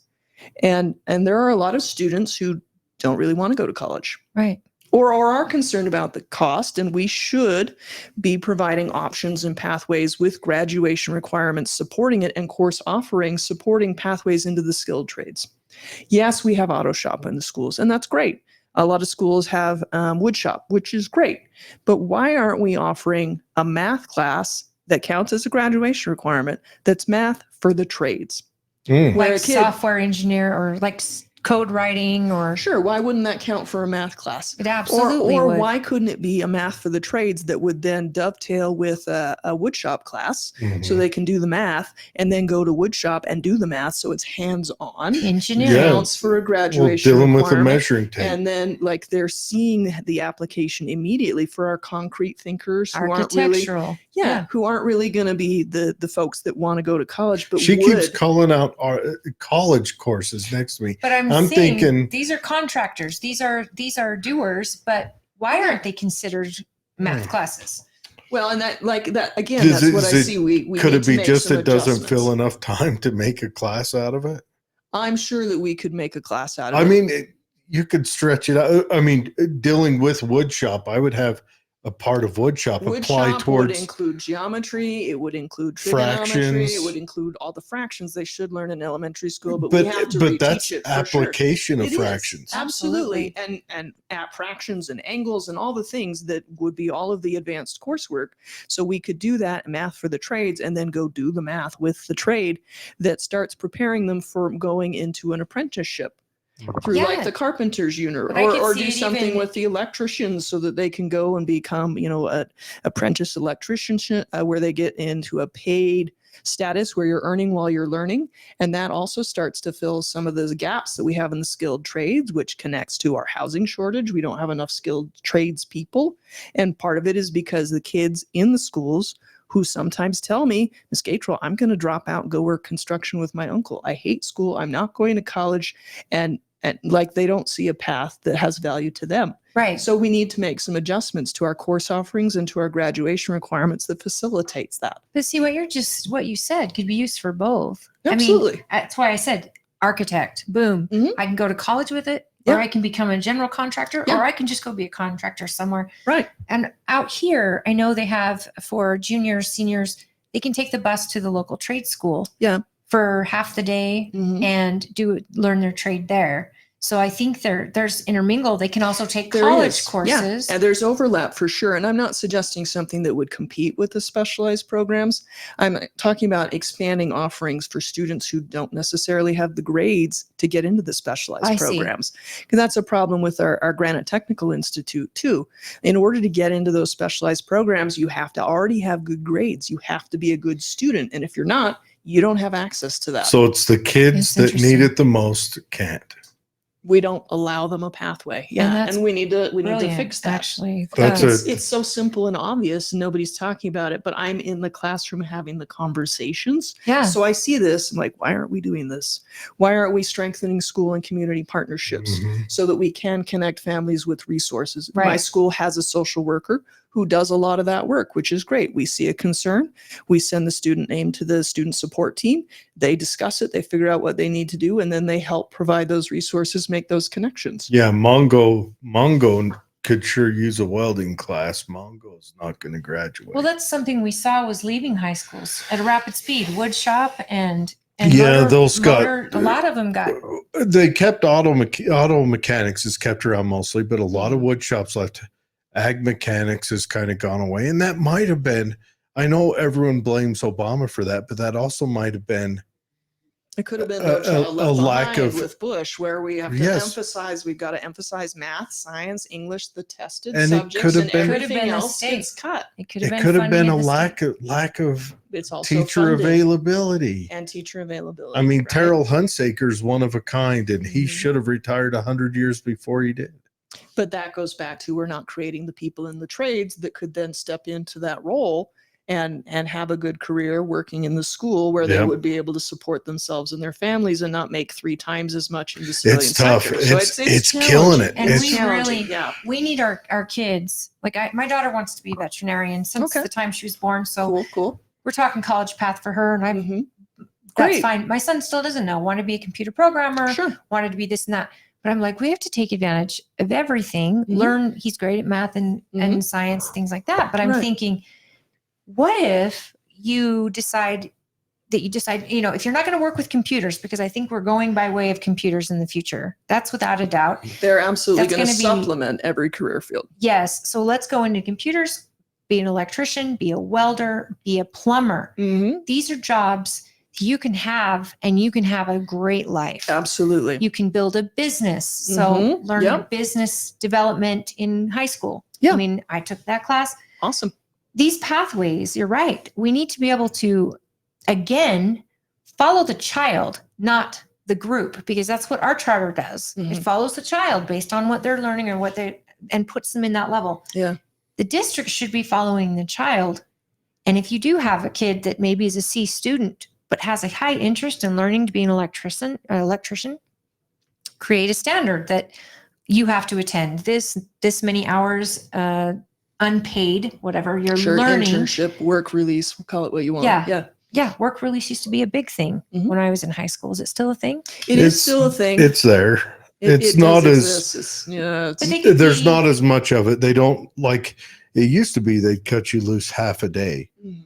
and they've shortened that down. But then again, they've changed it to where out here anyway, you go through 4 periods on one day and 4 The different block periods the schedule. Yeah, next. Yeah. So they've cut it down. So when I say, when the kid tells me, Katie's boy's friend does work release, and when he tells me, I only get out for 2 periods, I'm like, only 2. And then I remember, that's half your day.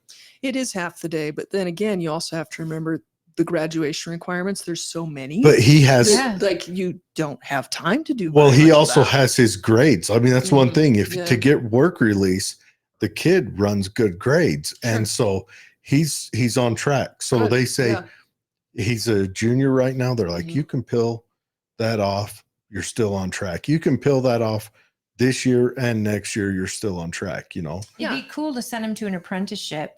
Maybe they're not being paid like they would at work release, but they're graded by their person that they're being apprenticed under. Well, and to be clear, the trick with the apprenticeship is typically you have to be 18 to begin an Yes. apprenticeship, but there's coursework that we could be doing in the schools to set them up for Right. success. So they'd be ahead of the game when they competed for an apprenticeship, See, because those that's- programs are competitive. You don't just walk in the door like, I Mhm. want to be an electrician. Okay. Like there's aptitude tests. There's some other Oh things yeah. that go into- Electrician is, that's pretty stiff to dangerous get into. work, and Very so you dangerous. have- Shocking, isn't it? Yeah, pun intended. I see what you did there. Thank you. Yeah. I love this idea because I think the graduation, I didn't realize there were that many to graduate. If you listen Minimum to, is 24 and the total possible is 32. but still, why are kids graduating not prepared for college or without some a of us just reasonable aren't reading smart level? enough for college. Don't be No, digging in too deep. I'm not What saying if- college is the end all be all, but to be able to read or to balance a checkbook, I mean, if You that's should even be a learning thing. that in financial literacy. That wasn't a course when I went to high school. No, but it is wasn't. now. It Yeah, is now. we've had the guy on who teaches it down in Price?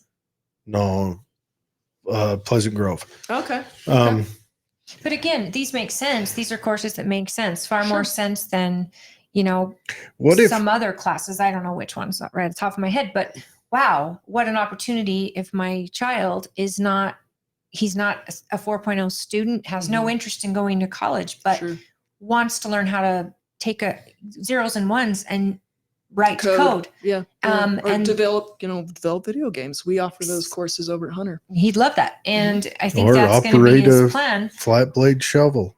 I want him to learn to fly a drone and then go to the Air Force right out of high school and then be whatever. I mean, I'd love for him to not see battle on the ground, but maybe over a drone. I'd love him to serve. Yeah, but wars in the future, they're drone. Like if you look what's happening in Ukraine and the advances being made with drone technology, wars are never going to be the same. It's pretty incredible. Yeah, we're going to have to touch base on that We'll one circle in the back to future. that. No, We're I'm not talking- saying it because I have a feeling in our lifetimes we're going to see the first battlefield where robots that's what we are were the talking dominant. about before you got before here. I got here. Yeah, but I want to circle back to this The 30 years war. There we go. Yeah. So you ask if I see it, if I feel it. I see it. Do I personally feel it? Kind of, but I'm a student of history, and so I'm always looking at, have we been here before? Like, what are the parallels from the past? Because we follow very similar patterns. Yes. Human nature is remarkably consistent. Mhm. And so what I see, with the economic struggles that we have right now, a lot of it parallels the Gilded Age. Like some Mhm. people are calling this right now a second Gilded Age, because there are some people who are doing phenomenally well in businesses.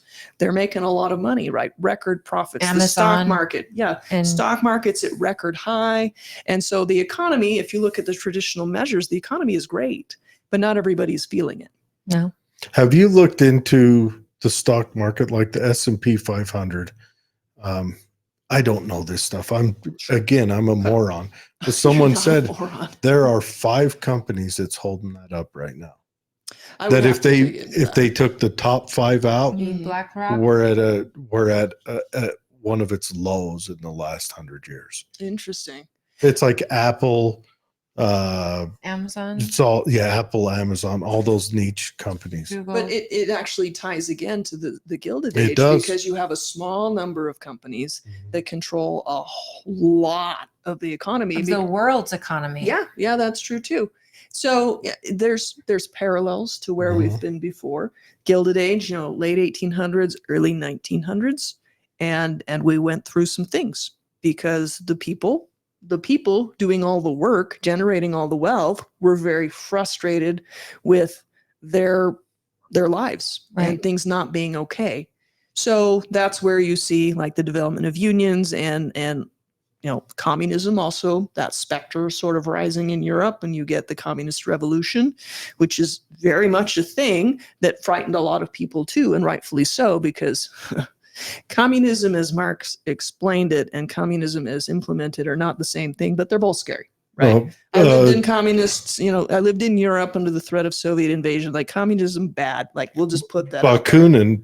Well, you know what? That was going to be one of my questions for you today. It's like, how do you feel about communism? Communism Well, is terrible. Bakunin laid it out. We've tried it. We, like humanity, has tried it Yes. in multiple cases, and every case has been just a dismal failure. been It doesn't brutal. work. It does not See, work. and this is a conversation, and I hate to put a stop on it, but this is a conversation between a Democrat and a Republican where I may have thought that you could see aspects of it that would work because of what the world is saying and the bitterness that that Democrats are Marxists and Republicans are anarchists, and Mhm. this is what a dialogue looks like, Absolutely. and we can agree. Absolutely. Communism's never worked Mm-mm. in any sense or way, and we are an Well, it depends on the experiment. goal.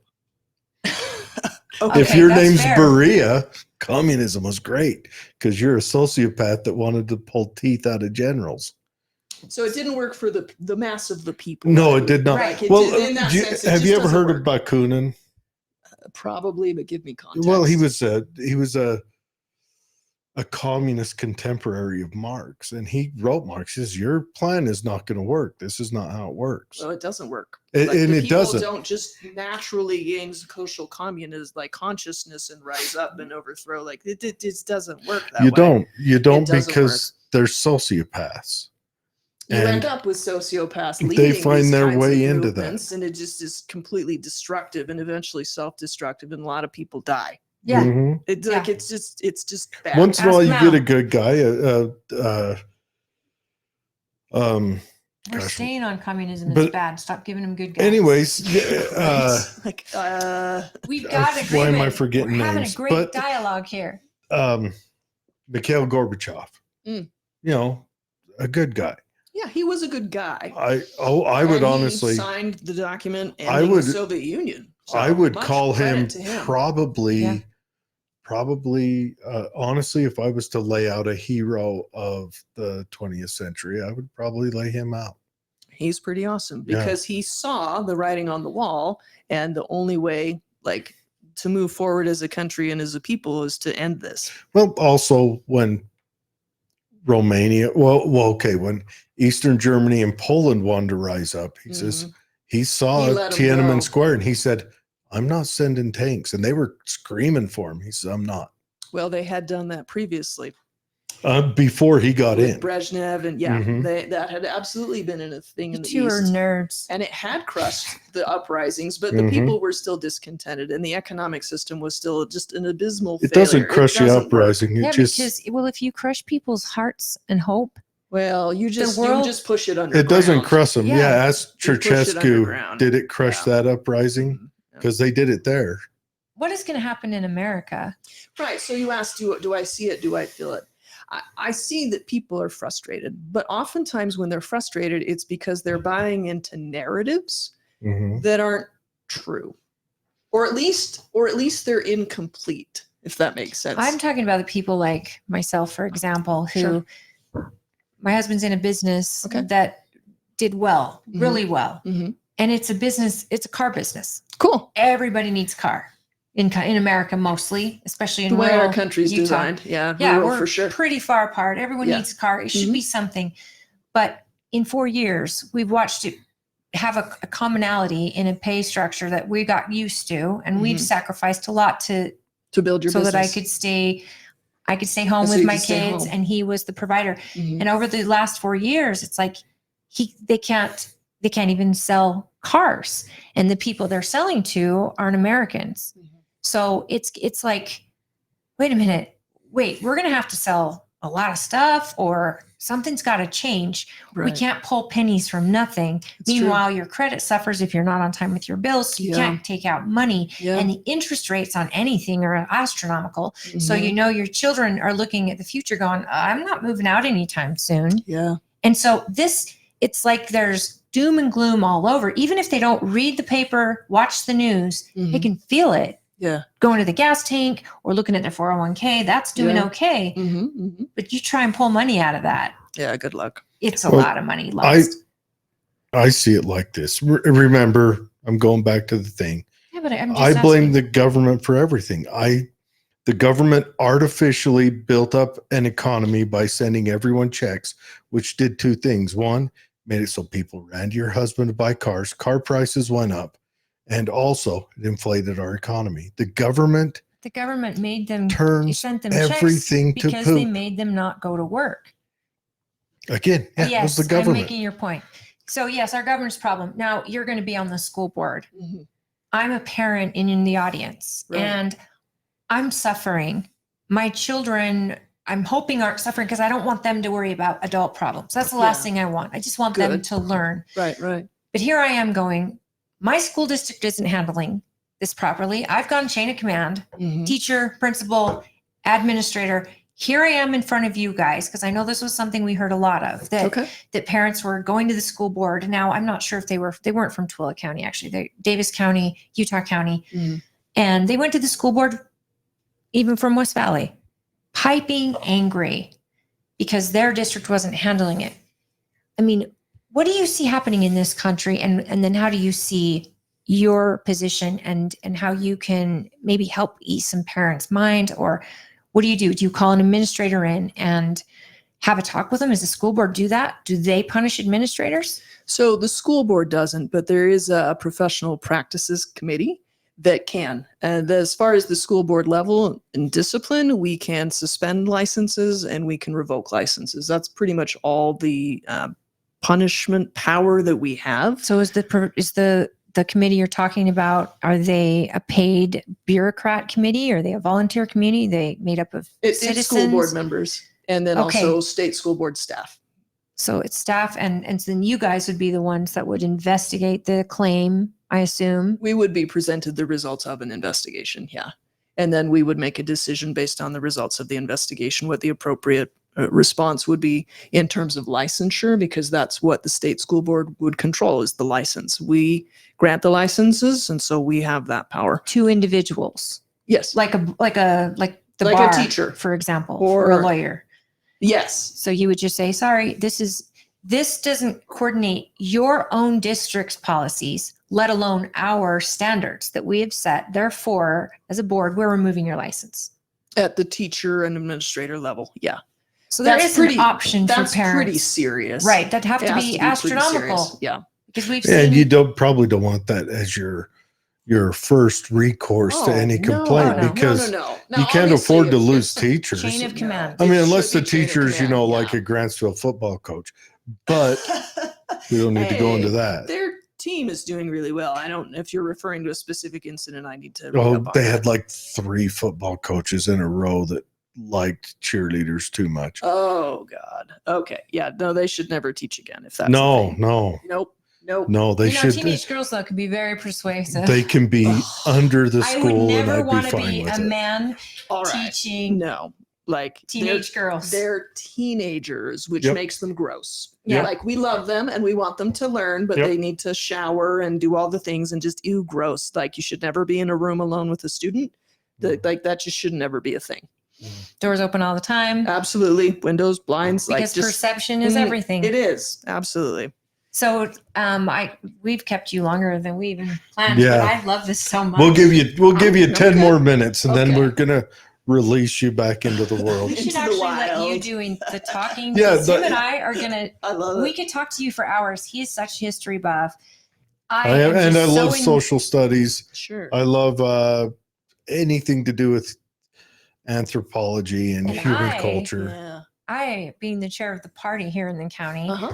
I love having dialogue with someone who may vote differently than I do. This is great. It makes me feel like, holy cow, we both are on so many of the same issue. Sure. But I think it's a Utah issue. And I may not, I'm saying this globally. Okay. If you find a neighbor you disagree with, the best thing to do is sit down with them Absolutely. and talk to them, Mhm. because you'll find 80% of the time you're going to agree on. We agree on a things that lot more matter. than we disagree. The media focuses on the things that gets clicks Right. and the Mhm. things that gets people, The worked up. eyeballs. They like to put Yeah. labels on people. Mhm. And then when we start labeling ourselves, we Or labeling exclusive- other people. Right. We exclude ourselves from being around amazing people. We really do. Um, And that's the danger with letting other people define us. amen. Absolutely. That's why I don't buy into partisan labels. I don't buy into labels at all. I want to get to know people as people and let them speak for themselves and represent themselves and not just accept somebody else's narrative, because oftentimes it's incomplete or incorrect. And Right. that could be for a lot of reasons.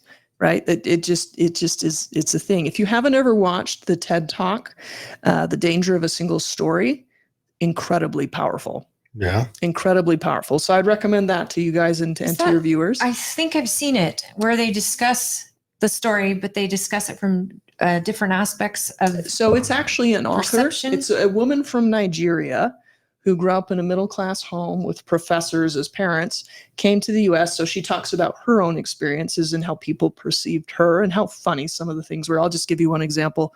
Her college roommate assumed that she didn't know how to use a stove. It's like, of course I know how to use a stove. And then her Probably couldn't find Nigeria on a map either. Right, exactly. Her college roommate asked to listen to her tribal music, and she handed her a tape of Mariah Carey.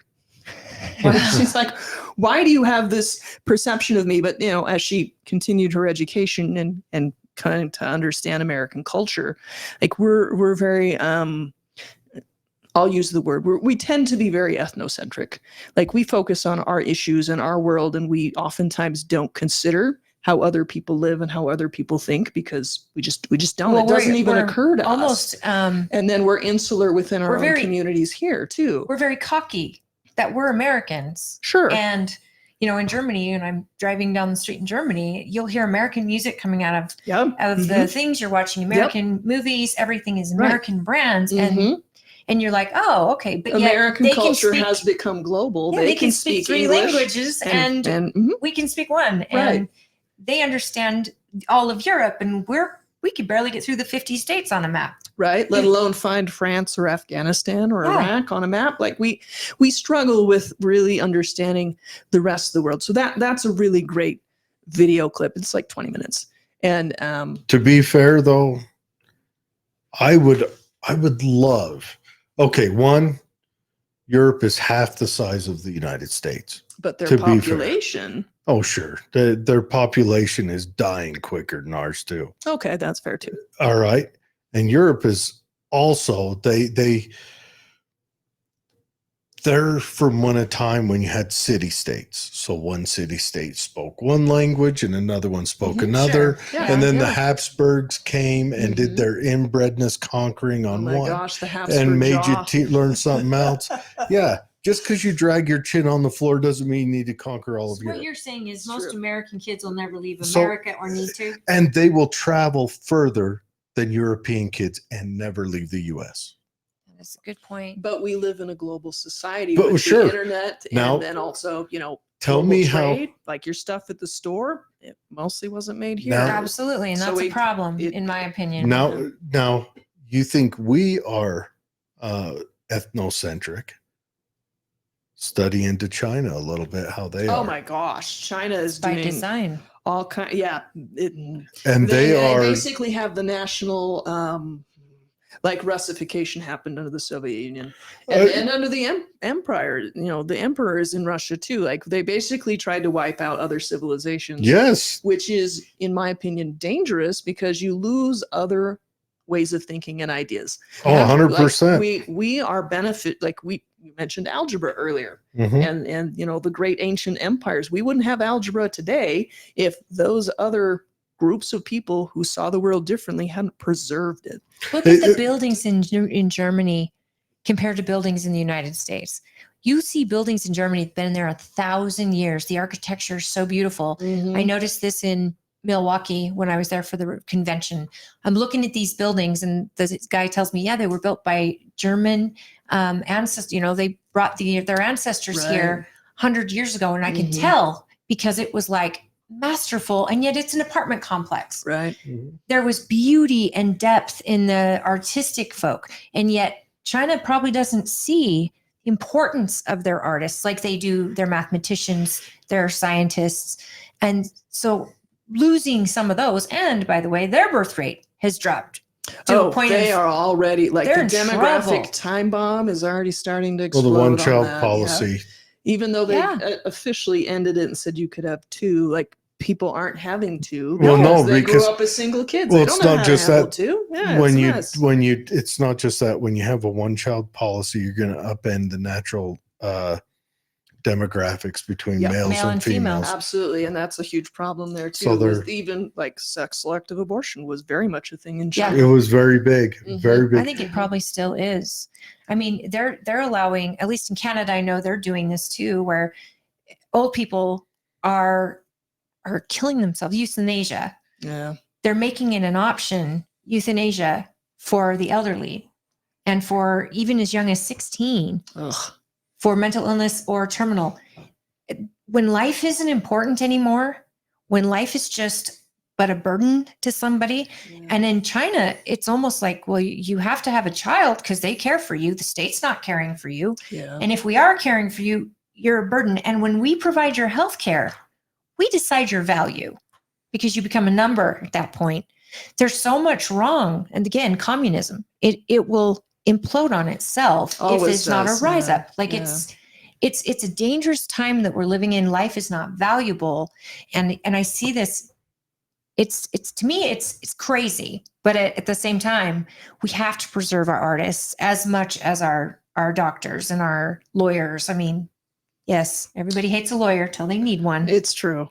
But there's a great book that I read, Life and Death in Shanghai, which actually talked about the Cultural Revolution in China, which was supposed to be the great leap forward and how everything was going to be, Yeah. technologically amazing and anybody could do anything. And that's just not how the world works. Did they sell that book in China to Chinese people? Oh, I'm sure they did. Well, I read everyone- it in English. I picked it everyone up at a gets to thrift wear store. because great they're great to pajamas. send out their stuff out. But what's going in? Well, this woman, like she is a wealthy person, but also all of the professors, the educators, right? Here's the teachers thing. Again, they were attacked as enemies of the state and enemies of the people. See, that's Well, now and tell me, can't preach freedom well, to people in communism. communism's always had cheerleaders. You got William Durante. Mhm. He's Pulitzer Prize winner. He's celebrated by New York Times. And he was Stalin's lapdog. I don't have to like him, but I think we should still have the freedom to read him. Oh, I think we should absolutely read him. We should have to read. I think you should have to But read communism. We should be honest Marxism, about what everything. he was. Absolutely. That true. I agree while with the that too. Holodomor was going on, Mhm. he said, "This is the greatest place on earth." And it was a guy from England, an English guy. His name was, who was on a train. He was. They were both from the London bureau assigned to Moscow, but one was from the New York Times, which has notoriously been a newspaper that has done the most damage to humanity. You're That's- stating like that's a lot, but fact, okay. But The New York In your Times were the opinion. ones who published the Holodomor wasn't happening. And the other guy was from, God, could have been the Mirror or something. Mhm. He was smaller paper. And he jumped off a train in the Ukraine and he said, "This is what I saw." He said, "I saw cannibalism. I saw mass rape." And it's wild. And William Durante and the New York Times went, "Yeah, but we like their ideas." Ugh. No idea can justify genocide. Like, it's just not. I don't care who you are. I don't care Mhm. what your idea is. I don't care if you're extreme left. I don't care if you're extreme right. If you are demonizing people who think and look differently from you, you're the problem. Or just think, I mean, Mao killed 100 did. million people that Yeah. looked just like him. Mm-hmm. Think differently. And well, they were old. well, they were poor, and it's a class thing. Pol But Pot. I feel the same way about abortion sometimes, and I feel the same way about euthanasia. I definitely feel the same way about euthanasia, and I'm against the death penalty because I think when you start killing people Mhm. and you take that as your right, I'm Where a does it religious stop? person, and Right? I believe Where does it judgment. stop? Yeah, I think when we stop valuing life, I think that we're in big trouble, and our government has decided for us they're going to be the boss. The arbiter. Just like Marxism should be taught in schools, the Constitution, the Declaration, the founding should be taught in schools. Good. Kids need to know how an experiment like America started, why it started, and then the evils that have haunted other nations that have just totally brought them that to their knees. have haunted us as well, right? You look Absolutely. at like the Tuskegee, the syphilis experiment, and all of Mhm. that. Like, there's Horrible. been horrible. Never mind slavery. Like, we do have to talk about these things, but there's, again, age appropriate, and then also like the way to handle it so students can grapple with an issue that this is a settled issue. Like, this is wrong. But what were the opinions and the arguments people made at the time? Like, we can explore that to see how Well- people think, because people think the same way now with Also- complicated issues. Explore why it ended. Yes, absolutely. Because we learned to make explosion in expandable boxes. That's why slavery ended. You know, I have to tell you, when my son was learning about World War II, Mhm. he was fascinated at how one person could get in the mind that kills so many. It wasn't that he thought Hitler was cool by any means, but he was told later to write a paper about somebody that did something big in the 20th century, Sure. and he Tons of chose options. Adolf Hitler. Okay. And Interesting. I'll did bet a- that went over so nuts. boy. he did Well, his a big whole impact is PowerPoint. different from a positive impact, right? They just said impact. Yeah. Okay. And Okay. so he did this great PowerPoint presentation. Now, to be fair, his father was born in Germany and his Mhm. grandmother was alive during Hitler. And Which still doesn't say which side they were on, but continue. well, she thought she was on the German side, and Okay. she thought everything was great until they sent her older sisters. Her dad sent her older sister because she worked the movie theater, and her mom says, no, you can't go today. She had a fever that was so high, and she's like, you're sick, you need to stay home. Till German soldiers came and knocked on her door and drug her out of the house. I mean, he was working with the military. He was doing everything he thought was right. Yeah. He was on the wrong side. But at the same time, he immediately shipped his daughters off because he's like, they're going to kill us. Yeah. This isn't about the Jews. This isn't about any of that. This is a power play, and they're going to kill us. And this is stories that have been told to us and so what my son, he didn't know his grandmother, but what my son was fascinated by is how a people followed him. Why did they follow him? And how does it get into this? And I was like, well, look at our Constitution. We have our First Amendment. They banned books. Yeah. They banned speech. They did. Propaganda became a thing. Yep. And they mastered it. They followed him found before they a did common, all that. Yes, but these are all pieces. They Not found everybody, a common enemy that they could all, and it was like, he was fascinated at how one man could do so much destruction. Right. And so, And how? Yeah. how. What are the steps? And, did America save anybody, or did we make a mess? Let me just tell you, the principal calls me because they said he gets an A on this.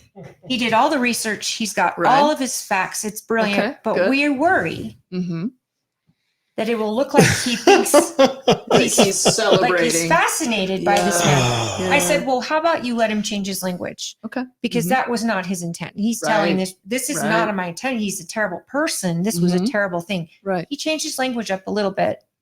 He still got the A, but he decided not to present it because that was his fear too. Okay. I don't want anyone thinking I like Hitler. Right. But if we're going to talk about people that are famous from the 2000s for making an impact, I think that did. It definitely did. But my kid knows the Constitution, has studied it, has learned it at Patriot Camp every year. Awesome. He also understands his grandpa was in law enforcement, was a soldier, and two grandpas were soldiers. Awesome. He has a love of his country, and part of him is afraid that it will happen here. And that's why, like we've always tried to say, don't label people. Good. Because it's too easy to hate a label. It is. It's hard to hate someone when you're looking in their eyes. And, he read the Diary of Anne Frank. Good. And he's like, his whole thing is, Mom, what could this happen in America? Oh, it absolutely could. Because human nature is remarkably consistent. And because of consistent and because of patterns, I say they want to take your guns. That should be a red flag. Yeah. You should be able to protect yourself. God gave us these rights, not government. If they want to shut you up, I mean, the hate speech, that's what the First Amendment was designed for. It wasn't for people talking nice. It's true, but you still have to identify where to draw the line, right? If you yell fire in a theater and there's no fire and people die because they trample each other, like 100% who is legal according responsible to for the that? Supreme Court. The Supreme Court, but you're not. The you're not Supreme free of Court that got consequence. knocked down. You know why that law came in? Why'd that law come in? It was by what was that Justice? Okay, was it the Rosenberg, the old couple during Ethel World and War One? Julius Rosenberg with that's World War. That's No, after World War One. Oh, that's a different. The group, two, they were trying to tell people, don't sign up for this war. It's a bad war. They got tried and convicted of treason. Okay. And the Supreme Court Justice, God, he was a famous one of the most famous. It's late, so my mind's blanking, and I'm hunting tomorrow, so I'm retarded. But but they that was what he said there. And the Supreme Court I want to say in the 60s came out and said, no, that's BS, 100% legal. Good. Now, there may be a civil issue where you could sue for death or something, but Absolutely. I think the whole thing is you see it in very small patterns, and as kids, they should be aware that your freedom isn't given and expected. You have to fight for it. Every generation has to step up and preserve freedom, or it won't continue. Like we have to be engaged as citizens. Are willing to. Well, part of that, we go back to what do we do in the schools? If we want students to be engaged, some people call this social activism. I call it engaging students in materials. So if I'm teaching a government class, which I have, I'm not right now, and invite students to pick an issue that they're passionate about, they care about, and to do some research and to do some outreach. Like, am I being an activist or am I teaching students how to be engaged in the process? I've told my students they need to do That's a this, and I don't republic. care. I don't That's care how what you it get is. things I don't done. care if it's complaining about the potholes in your street or complaining about a social issue that you care about. And I don't care what the social issue is.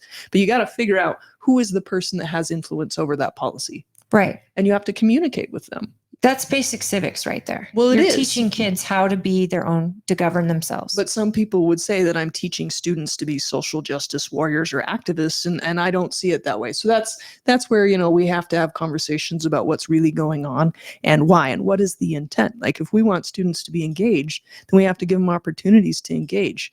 You mentioned that there's a lot of liberals in the education system. Okay, there's a lot of conservatives in law enforcement. There is. And that it's just a fact. I don't think it's a good thing or a You know what bad the thing. wildest- It's just a thing. and the- in military as well. Well, there's no, personality types that wildest- gravitate to certain like career fields. That's The just wildest it's just a thing. split, and this has been studied, Sure. is field grade officers versus all other enlisted and lower officers. Okay.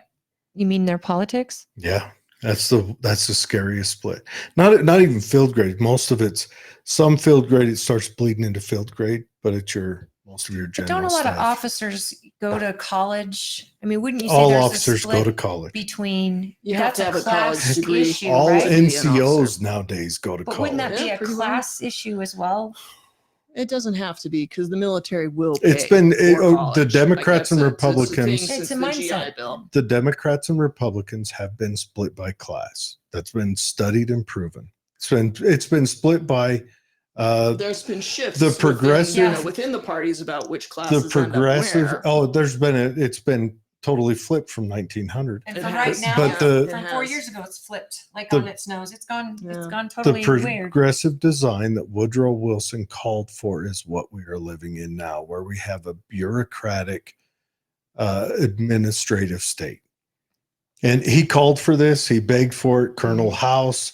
It's bureaucrats that don't Begged and leave asked during for it. elections. They keep their jobs regardless who the president is, and they're the ones running the But country. that's what he thought would make for lack of a better term, the utopia. I mean, Colonel House wrote the fantasy, the administrator, how perfect it'd be and everything else. And so we've achieved that. And it's funny how I think political parties move, they find a niche, they grab it, and then Sure. they move along with it. Like And then they try and Like reach the- out and grab like market share. or from when the they other. Yeah, when they it's a find thing, a it's loss. thing. The Mhm. Democrats found a loss during the Civil War. Absolutely. Right? Yes, they should have. Yes.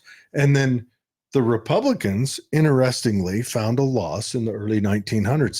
They were the urban party then. Yeah. They were also the party free of labor. It was free labor. they were also the party of atheists. The Republicans was the atheist party in the early 1900s. Also the party of college graduates back then. Okay. And it's these, but a niche is found, and not Yeah. exactly know where that niche is or what Mhm. caused it, That's why we shouldn't have two parties. And We don't saying have that, two parties. Well, But because we have a forever. winner take all system, Yeah. it's basically a two-party system, although there are other parties. I've been But I think a saying third that party for, could rise up. But George Washington told us we that. shouldn't have he hated the idea of any parties. party. We should vote for people And of George character who are Washington- best qualified for the jobs. George Washington should have nipped it in the bud when they were formed while he was the old man, He tried. because it was he tried. Yeah, it was contentious on the floor. I And didn't see and him Jefferson. leave a shoe Mhm. in Hamilton's backside once. That's fair. He didn't have to. He controlled Hamilton. No, he didn't. Hamilton ran. Hamilton was his own. Hamilton was a political beast. Right. He was almost unstoppable. And I think I don't George know, William Burr has Washington, a different word on that. Well, okay, his so affair a destroyed his 38 political caliber future, bullet but does he's- stop a lot. It's true. I think I think we could talk for hours. Yes, we could. I would like to Can have we- you back on after. I like talking this stuff. Sure. Politics stinks, and I got roped into this stupid job. You know you love it. No, Well, do I you like. love it? Are you loving it? Because this is pretty amazing. I mean, I bet you have you had opportunities to sit down with all types? Oh, absolutely. Are you So knocking on doors? I Are you- am. I am. So my family, I grew up in a military family that's LDS, very conservative, but we lived all over the world. Right. Yeah. So I saw a lot of different things. I speak conservative fluently because of that upbringing, but also my military world, it's very conservative. And I appreciate the perspective. But as a teacher and working with diverse population and seeing different lived experiences, I've recognized that my life is different. They have different needs and concerns, and those are valid. And I'm always happy to help. The reason I ended up a Democrat, I've always gone to both parties' events, caucus nights, everything when they're different nights. But because in Utah, the Republican Party is closed, I was never allowed to speak or participate. And I didn't want to affiliate because I didn't want to be pigeonholed. The Democratic Party affiliate was either. open and they didn't care. And there weren't very many. And they said, well, will you help? And I said, well, I'm not a Democrat. And they're like, it's okay. Will you help? So I said, yeah, I'll help. I'll help the Veterans Caucus. I'll help. I'm happy to help. And then when they asked me to run, I'm like, all right, well, I'll affiliate, but you don't tell me what to do. And that's been a very, very happy arrangement. So I am me. I'm very moderate. And I think that there's a lot of things that we can learn from people with different perspectives. So I have a ton of friends and a ton of family that's Republican. And I have a ton of friends who are Democrats. And I appreciate everybody's insight and perspective. And I think we're all better off when we're open to those conversations.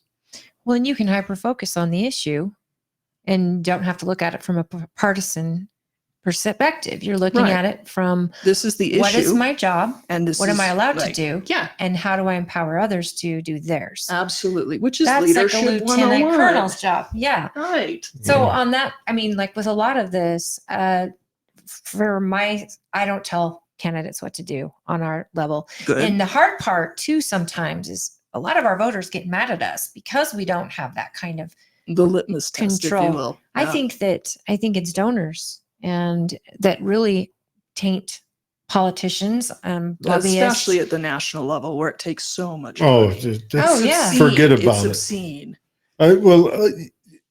Look, I've lost faith in even Congress and National Senate. I do vote local. I am Local has the most direct impact on our lives. yes, and it's the guy that I can talk to in person if I Right. want to. Yeah, we run Um, into them in stores and Good. I'm a self-avowed anarchist. Okay. But Well, I You have a hope you won't caveat burn to that. everything down. I'm not red anarchy. I'm gold anarchy. Okay. Okay. We can work with that. Yes, no, I'm a free market anarchist. Okay. I think the government turns gold into poo. I'm still waiting. Someone yeah, they get their throw a hands in success stuff. at me.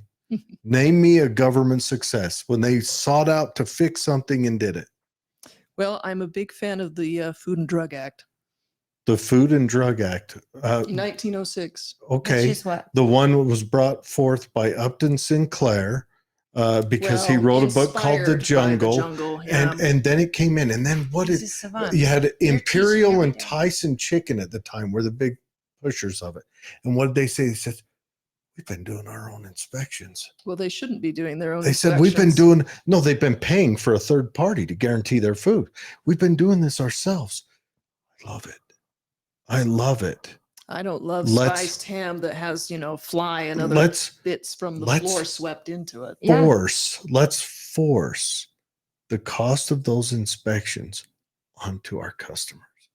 Well, That's any what Let's company, force it do. onto the state. But And then the state is born and gets bigger. Now the FDA also allows, what is it? Yellow it's 43 red, or what? Red 40. I mean, the They allow that poisonous- into our yeah. food. Tell me about more. Dig in more with me. Explore this with me. So I'm not Settle saying down. that any agency is perfect, but I'm glad that there are. I'll at tell you least one thing. Let Let me lay this out. Let me lay this out. Let me lay this out. Here's Buyer the beware doesn't here's the- work for everything. here's the It just doesn't. anarchist argument Uh-huh. is that if a third party inspector failed that third party inspector needs to go to trade school for a different job. Mm. Where the government, when they fail, guess what happens? Nothing.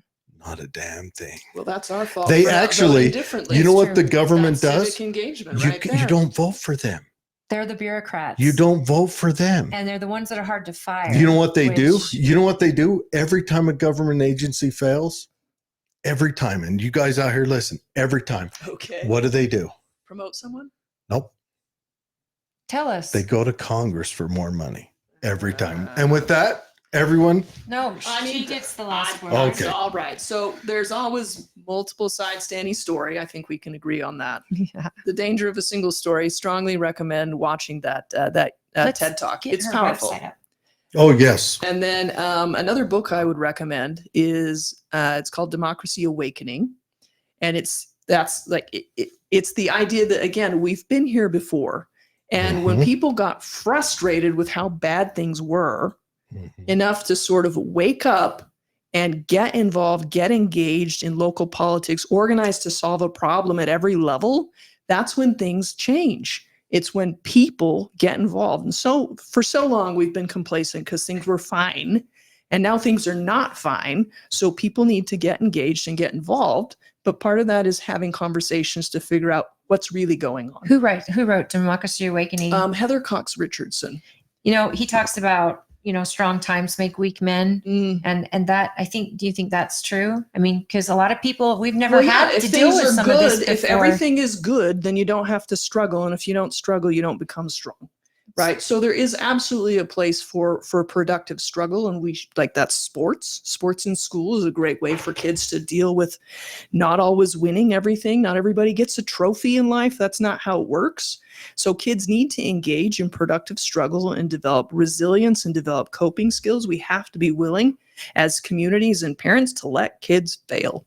Yeah. And help Heather them. Cox Richardson. Heather Cox Richardson. So Democracy Awakening, it's this idea that, again, we've been here before and we've been in moments of crisis. And as a people, we have organized ourselves to make change so things can get better.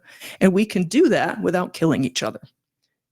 Civil War, obviously, that didn't work out so good for a minute, but then things got better. I don't think we need a civil war. I think we need to talk to each other to really understand the issues from different perspectives, because we agree on more than we disagree. And once we understand where people are coming from, then we can work together to address the real issue. Especially with the life we have now. We can reach out Absolutely. with the internet. We can talk to people in Virginia, people in we could unite as 50 states Sure. as a people Yeah. and come, be motivated. But how do we get out of this? How do we get out of this rut of tribalism? Because right now it's life or death for a lot of people. It's the And- intentional willingness to have a conversation with someone who thinks differently. Yeah. I'm not afraid to talk to people. I mean, I go out to these communities, and some of my friends, Democrats, are like, "Aren't you worried you're going to get shot?" Like, no, I'm not worried about that. People are people, and they have concerns, and they should be heard. And I'm not afraid of people. There's no reason to be. But it's like when we have those narratives that we allow people to define the other, that we get scared, and then we get defensive, and then maybe we make decisions that if we knew them, we wouldn't. So I'm here to engage in the conversation and to help people talk to people. Right. That's what we need to do. And you're to a move conduit forward. for between maybe another side, another point of view, being the high school kid, the girl who maybe wants to be a doctor and she's doing a 4.0, and what does she have to do That's to great. the kid who We're going to do barely getting Sterling by? Scholar interviews in a couple of weeks. I'm excited. It's always good to talk to those kids that It's have nice. those aspirations. It's nice, in my opinion, to have teachers on the school board.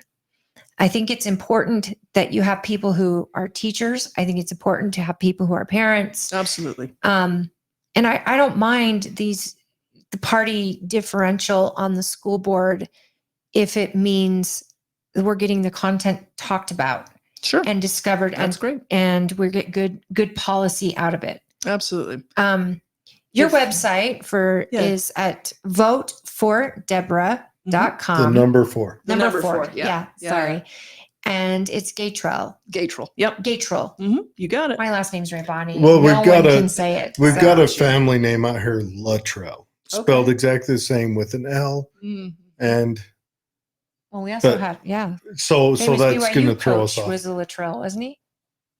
I know there was a Lavelle. Liddell. Lavelle. Edwards. See? Yeah, Lavelle. That's Terrible. okay. All good. It's Um, before my time. But So I want to. You're- I want to explore the Civil War right now. I would know, be- but we need to talk about the It's- district and the It's cities. almost Oh, 9:30. yeah, that's true. I got to like. So you're covering West. So she's out. She's also would be representing Wendover, Magna, West Valley.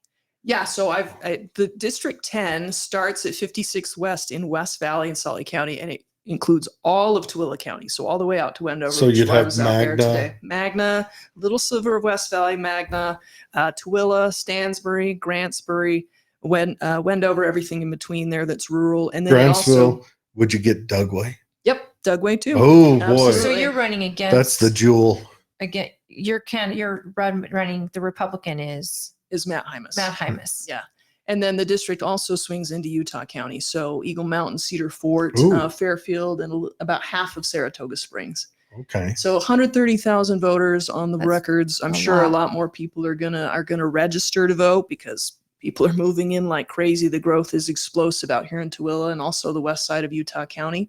So I hope that people will take a good look at both of us as candidates and decide who's going to do the better job and not use partisan labels as a shortcut, because that's where we get into trouble. Yeah. I'm sorry to say that I use partisan labels as a shortcut. I'm doing a whole vote red campaign, but that's my personal. I mean, I'm the chair of the party. I hope you Sure. would expect nothing No, less. I would expect nothing less. But me, as a person, I have always split my ticket because I've always voted for whoever I think is going to do the best job. That's amazing. And I think that's what everybody should do. But that's me speaking as myself, not a representative of any party. Again, for this office especially, Yeah. I say this and the sheriff's office. You don't want people assuming the party, of the people who are educating your party kids preference is going and to be arresting you or whatever, Mhm. or protecting you. But you need a conversation with the candidate because you need to understand are they fiscally responsible? Absolutely. Because we've got new schools going up here, middle Yeah. school and a high school, Yeah. and they're already going to be full. They So are. what are we doing? Why are we doing the same? Why are we continuing to build schools that are already full? Why are we giving these beautiful atriums when kids just need bigger classrooms, apparently, and teachers maybe need more resources? Why aren't we doing an online program like we did during COVID with the retired teachers who want to focus on kids that maybe want to Well, there's some online charter schools that do a good job, but I think we proved in 2020 that online schools for most kids and most It's not teachers, gonna work. it's terrible. And I agree. But I'm wondering if we're learning. Are we learning from anything? I think we're learning a lot. Like one thing that's good that came out of COVID that we're not ever giving up is the ability to do Zoom meetings. It's amazing. People can be involved that don't necessarily have easy access because of distance and time, especially in rural areas. Like we can include people and engage them in ways that we never could before. Well, yeah, companies are actually just now asking people to come into work after all those years. I looked at the headquarters of Zoom a few months back, forced their employees to go come back to the office. Yeah. And Oh, yet there should be still like some flexible options I- in certain cases, like I working loved- moms. Like there's I would times love and it. places. There's times. And I love the places Zoom for idea, especially like if you guys have to have a meeting, you could have it wherever you are. You could. We Right. do. We yeah. do. Like the singleton teachers. If you're the only teacher who teaches a subject at your school and you want to collaborate with other teachers, you can, and we do have Zoom meetings as part of our professional learning community time That's- with other teachers. Like Yeah, it's you a even do positive thing. convention type meetings That's with really cool. teachers, I know. Yeah. Via Zoom. So on that, on that, I'm wondering though, is it school boards that decide or is it districts that decide? They're the ones who take out loans for new schools. Is that right? School The districts. local yeah. school districts. And they're the ones that get our 75% tax out of our property tax, right? Did it go to our local district or does it go to the state? So local property tax goes to your local district. It doesn't go to the state. Now there's a couple of things the legislature has put in place to help property poor districts get some differential. And that's one of the reasons why there's minimum oh gosh, what's the word? It's late. I'm starting to lose things myself. Yeah. There's a minimum certified tax rate, a minimum tax rate that districts are required to have in order to get certain matching funds from the state. And that's so that property poor districts, rural areas can get a little bit more help from the state. But generally speaking, as the rule, local property tax goes to your local districts. So the school property tax on your property tax bill, that goes to your local school district. There's also a separate line for your local charters. Yeah. It passes through the district, but it's just a pass through. The district doesn't touch it. It just has to go through someone to get to the charters. It doesn't go through the state. Well, and I'm a huge fan of charters, but I've have a only place. had one They have a place. experience with one that I think is run very, very well. Mhm. I also was a product of high school in West Valley City, so There I you think go. I did She's a good okay. knife fighter. And we had a drive-by shooting when I was in high school. I was there that day And- as well. Oh, geez. and no one died, thank goodness. Oh, good. But and my father's also in law enforcement right in that city. Right. And so, I mean, it's my experience. They called it the ghetto school, but we played Kearns. I mean, we saw there was a difference. And then I'll tell you what I tell my students. There is no real ghetto in Utah. we don't know what No, ghetto is. There really that is isn't. true. That is very true. Your cousin worked as the resource officer for Hunter High School. Yes. So what I'm getting into is we've built these schools on bond and they're already full and yet they're ginormous, but there's a lot of extras, part of them making them beautiful, making them this and that. And it's like, why don't we do them different? Let's do them where education's the focus. I understand we need sports. I totally believe in sports. I believe there should be girls sports and boys sports. And Sure. they should be a community event. Mhm. People should pay to go into those games. Students should get in free. But I understand why we need big stadiums. Texas has stadiums. Oh my gosh. Their yeah. property taxes are crazy. They also have much smaller districts. Oh, a lot yeah. of them are independent school districts for each city. That's amazing. And Texas has been known to shave administrations to shave money. Just throwing it out there. They don't spare out on their football programs. That's They've for sure. they've been That's known true. to say, we don't need a superintendent. We'll have a council of principals. They did have a superintendent that was making like $400,000 a year, and that set off some red flags big time. Mm. Again, I think that as a nation, do we need a board of education, a federal board of education, or should we just have Utah Board of Education? I'm curious what your thoughts are on that. So we don't have a federal board of education. I assume you're referring to the Department of Yes. Education. So Department of Education, mostly they are administering federal programs. So like special education law and funding, that comes through that department. But we can do that in Utah. Well, so the federal law is implemented by a federal agency to then connect to the states, right? Right. As opposed to 50 states trying to do one job. It gets ugly real fast. So special education law is one thing, and that's a huge thing, right? Office of Civil Rights, making sure that students' rights are protected in the schools.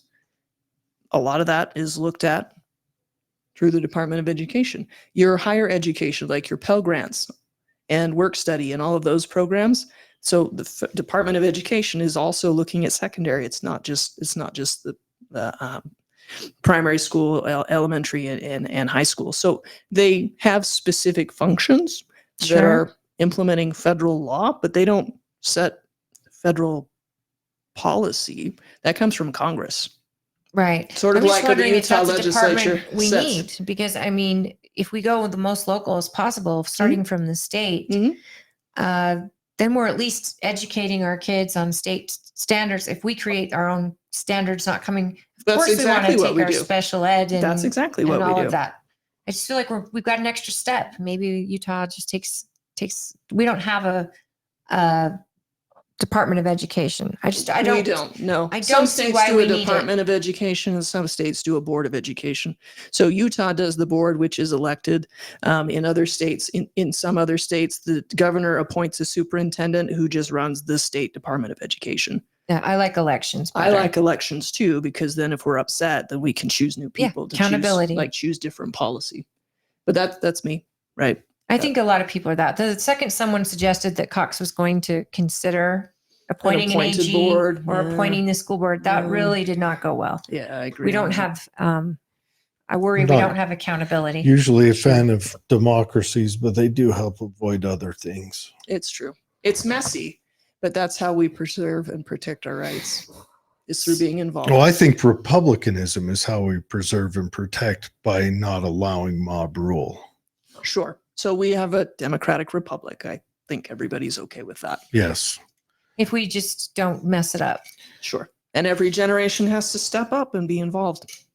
That's true. And we have to inspire the future generation to value what it is that makes America special. And we have to inspire them to learn their history Absolutely. so we do not repeat it. Absolutely. At least the bad parts. We want So to we repeat have the to- good parts. Yeah. So we have to send them to Deborah Gatrell. Gatrell. Gatrell. See, we're It's I'm okay. going to mess up your name. It's okay. Gatrell. hard A. It's Yeah, it's hard the A. long Yes, A. we have Yeah. to send them to Deborah Gatrell. Well, I at least, To- though, I think that we have differing choices, and some of our ideas are different. But I have fully enjoyed this conversation. Oh, it's Thank been you. I've enjoyed fantastic. it as well. Thank We you. got Love to to- have you on again, and we also would love you to go look into Deborah. And if do you have a phone number? Yeah. So it's actually on the get in touch page if you want to click And then over there if and you scroll want down. to donate, I'm sure you need volunteers or money. Yeah, I would love to have some Your help. So if you scroll campaign. down, the number is down at the bottom there. It's 385. Yeah, right, keep down in the blue right there. Oh, there we go. 385-236-4096. Happy to take anybody's call. I am a busy woman, but I will get back to Do people. you live where? I live in West Valley, Okay, you live in West Valley. but I'm making a point of visiting every community that I'll be She representing lives because in the hood. I guess there's no hood in Utah. But yeah, I think it's really important for me to be out in the communities and get to know the people, get to know the schools. I've been to a football game for every school except Wendover, but I've been to Wendover today. And then Tooele High School, I'm going to go to their football game this next week and see Okay. what it's all about. Because I want to see the schools. I want to see the students. Have you been Talking out to to the board Dugway members. School yet? At the high schools. There's Yeah. too many elementary schools for me to get to everything. But if But have you been to their high school? they have a high school on Dugway, I was just going to ask you that. Is it? Yeah, I know they they have an elementary school. I think Is it Dugway elementary to high school? Dugway has a high school, and I think they don't have football. Okay, Um, well, I'll check it out. I think they have soccer. That's the basketball. military families out there. No, Yes, it is a military base. It's a 3 or federal 4, but installation, which is, it's mostly a civilian base. Yeah. But yeah, Dugway is probably your smoothest running high school in your whole district. Well, growing up in a military family, we had a lot fewer discipline issues. Well, it's not just that, but have you been on Dugway? Oh yeah, I've been there. That's Both what from the air and that's from the ground. that's what community looks like. Did you take a helicopter here today? Today Yeah. here? No. To I Wendover. cannot mix military If I and had a politics. helicopter, I would take it to Wendover, park it in the back, put some rush over it, and then go in and be like, There's "Hey, an everybody, airport you what a can park it drive." at. We've done annual training out at Wendover Airfield a couple of times. So being out there today brought back some PTSD memories because we stayed in the World War II barracks. They're Ooh. pretty old. Yes, and Wow, the black you know, widows are abundant. We cleaned them out. We got rid of the hantavirus I had- mount droppings and everything too. But like we're soldiers, we can rough it and it's not that bad because we, cleaned up the swamp coolers too. Like it was fine. It was fine. You're But still in America, right? absolutely. And You know- I've been other places that are a little scarier. I don't know why, but this whole thing with getting into helicopters, found myself on a marketplace looking at what does a helicopter cost? And Oh my you can get one gosh. from the 80s for 400,000. I'm thinking, and then you have to hire a pilot and you've got to have a place to park it. Like Never I was mind the so- insurance. and the fact that and- you're a pilot of a chopper and I meet you today. It's just so funny because I just You were talked about just this looking that yesterday. up. Oh, that's funny. I'm thinking, Yeah. gosh, 2 million, 3 million, you can get a pretty nice bird. Yeah, I'm when I'm done with the army, I'll be done flying. Really? Just not even for fun? To rent a Bell Jet Ranger, last Yeah. time I looked it up over a decade ago, was at least $500 an hour, and I'd have to do that with the check pilot to make sure that I was safe to fly Yeah. before I could Oh. even go do anything. The That's saddest- a very Crazy. expensive hobby. The saddest Yeah. part about it is, well, here's the thing that always threw me off is they seem to throw the Army seemed like they would let warrant officers in a helicopter before they'd let them in fixed wing. But the helicopter, from everything I've heard, is so much harder to learn, so much harder to do. Where fixed wing is, yeah. Place If you you're talk to landing somebody in. who flies both, the helicopter is far more demanding. yeah, they say you're balancing a ball on another ball. That would be, yeah. That's how they Yeah, explain it. my description is you're juggling on a pogo stick on a unicycle. Yeah, because you've got to mind your torque. And my father Yeah, said, up and down and Both everything. hands, both feet, all at the same time. fingers, switches, knobs, talking on the radio. during Where I've- Vietnam, what was the chopper flown in That's to the rescue? UH-1. Yeah, 'Cause I know UH-1 Iroquois. My dad Huey, said those yeah. guys were masters Oh, at absolutely. getting Oh, yeah. in, getting Mhm. down, Hey. getting out, and they saved his Don't life. doubt these Blackhawk pilots. Mhm. They are, yes. We're Hey, professionals. Helicopter Unless pilots it are. was it a Blackhawk that we decided that did a dusting on the Oh, a Blackhawk did do a dusting on the site. one of the prep sites for helping Appalachia or North Carolina. It was or in something. North Carolina, and North Somebody in a Carolina Blackhawk guardsmen just dusted, hovered over the flew everything rescue shelter. Now, whether he did it Mm. maliciously, there are bad guys in every group.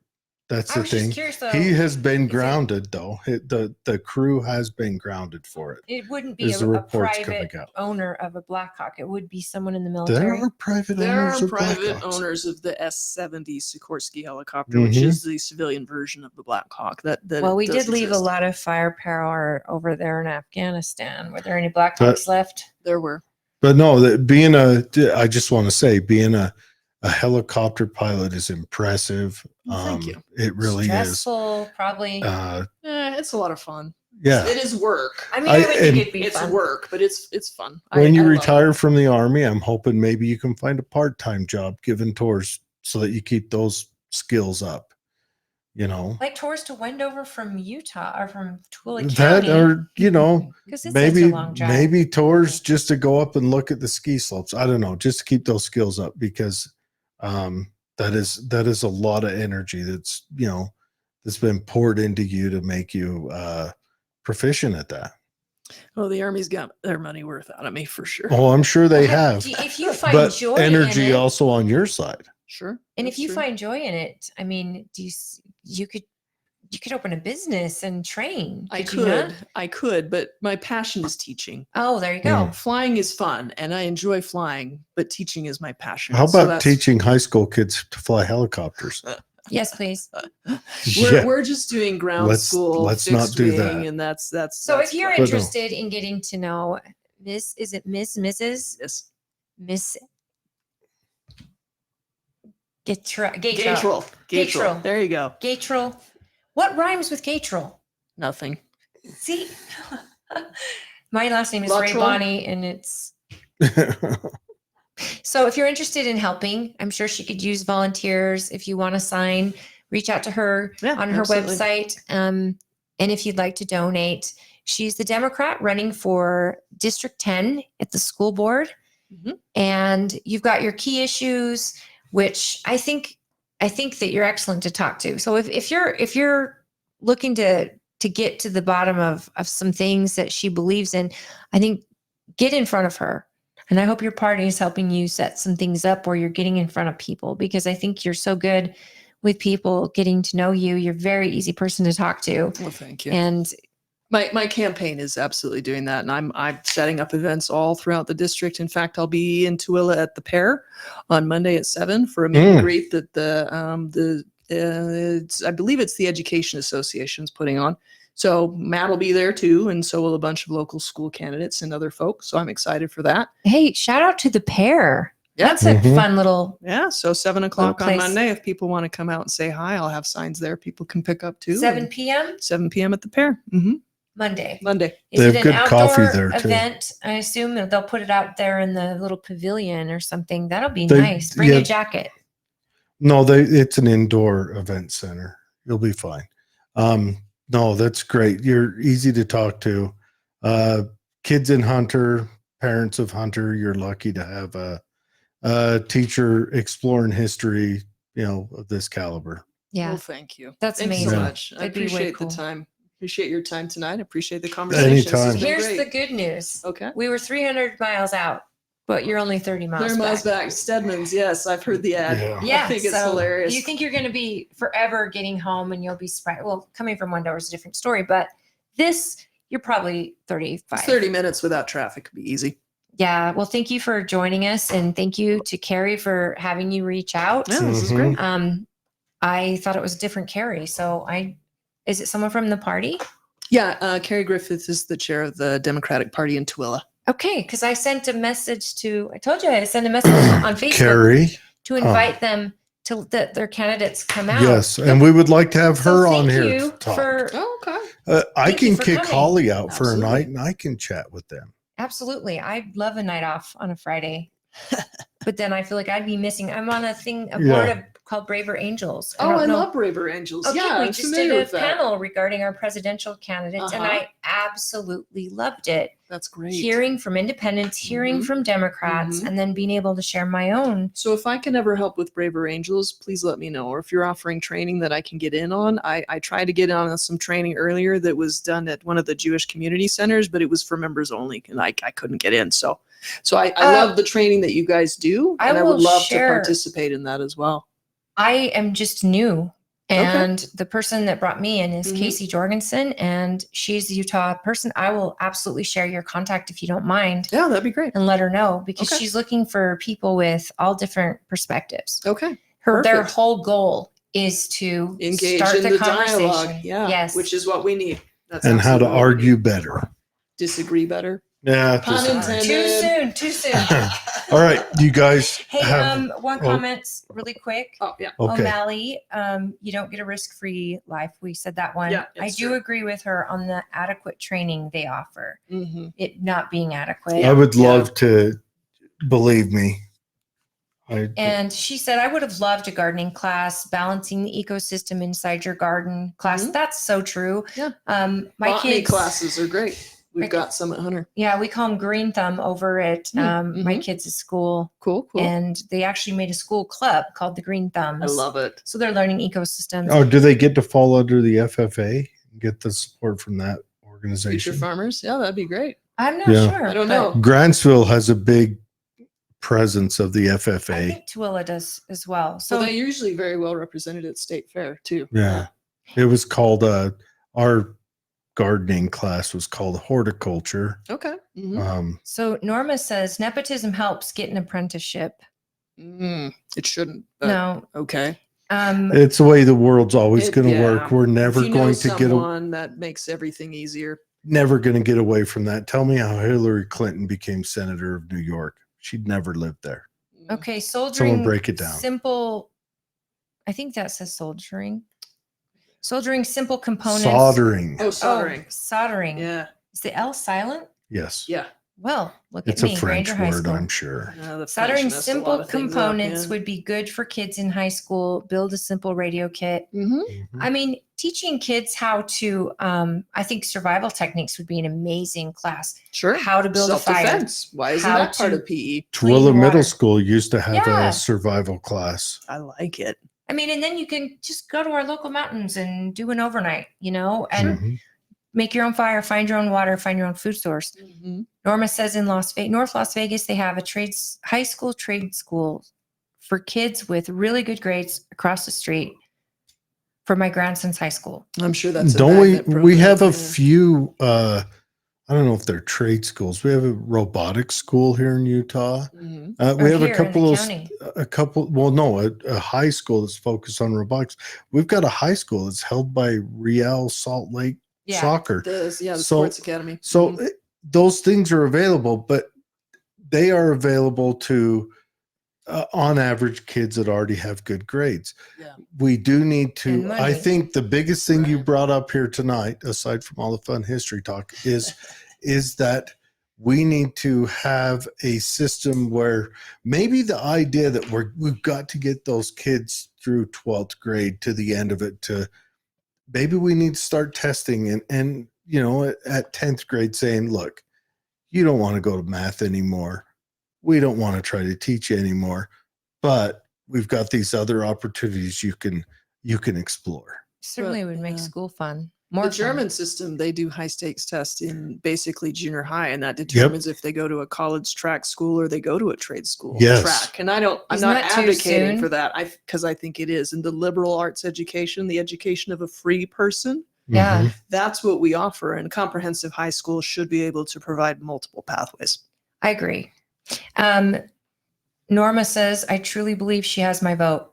Oh, She's thank saying you, that, Norma. like- Thank you. Good. I love I it. truly believe. Good, Thank you, good. Norma. And she says, thanks, political head trauma. Thank You're you, always Norma. welcome here. I hope Yeah. that, you know, regardless of No, I'm happy to outcome, come back. you're regardless. Yeah. fascinating. When the and- run's over, let's talk history, Okay. because this ain't always a stupid You're not stupid. election show. Oh, well, it is election year, though. So it just is what it Yes. is. And that's okay. That's why we call Time and it place for everything. political head Yeah. trauma, because it gives him a little head trauma. And Oh, I've been following you guys on social media for a while. I know what you are. Yeah. we're ridiculous sometimes, but we Well, appreciate your you follow. gotta have some fun. And Yeah. we do appreciate your contribution. And I promise we're going to let you go this time. Yep. Okay. And Everyone have a good night. everyone, thank you for tuning in. We went longer. We will see you next Friday at 6 p.m. So Awesome. Thanks so much.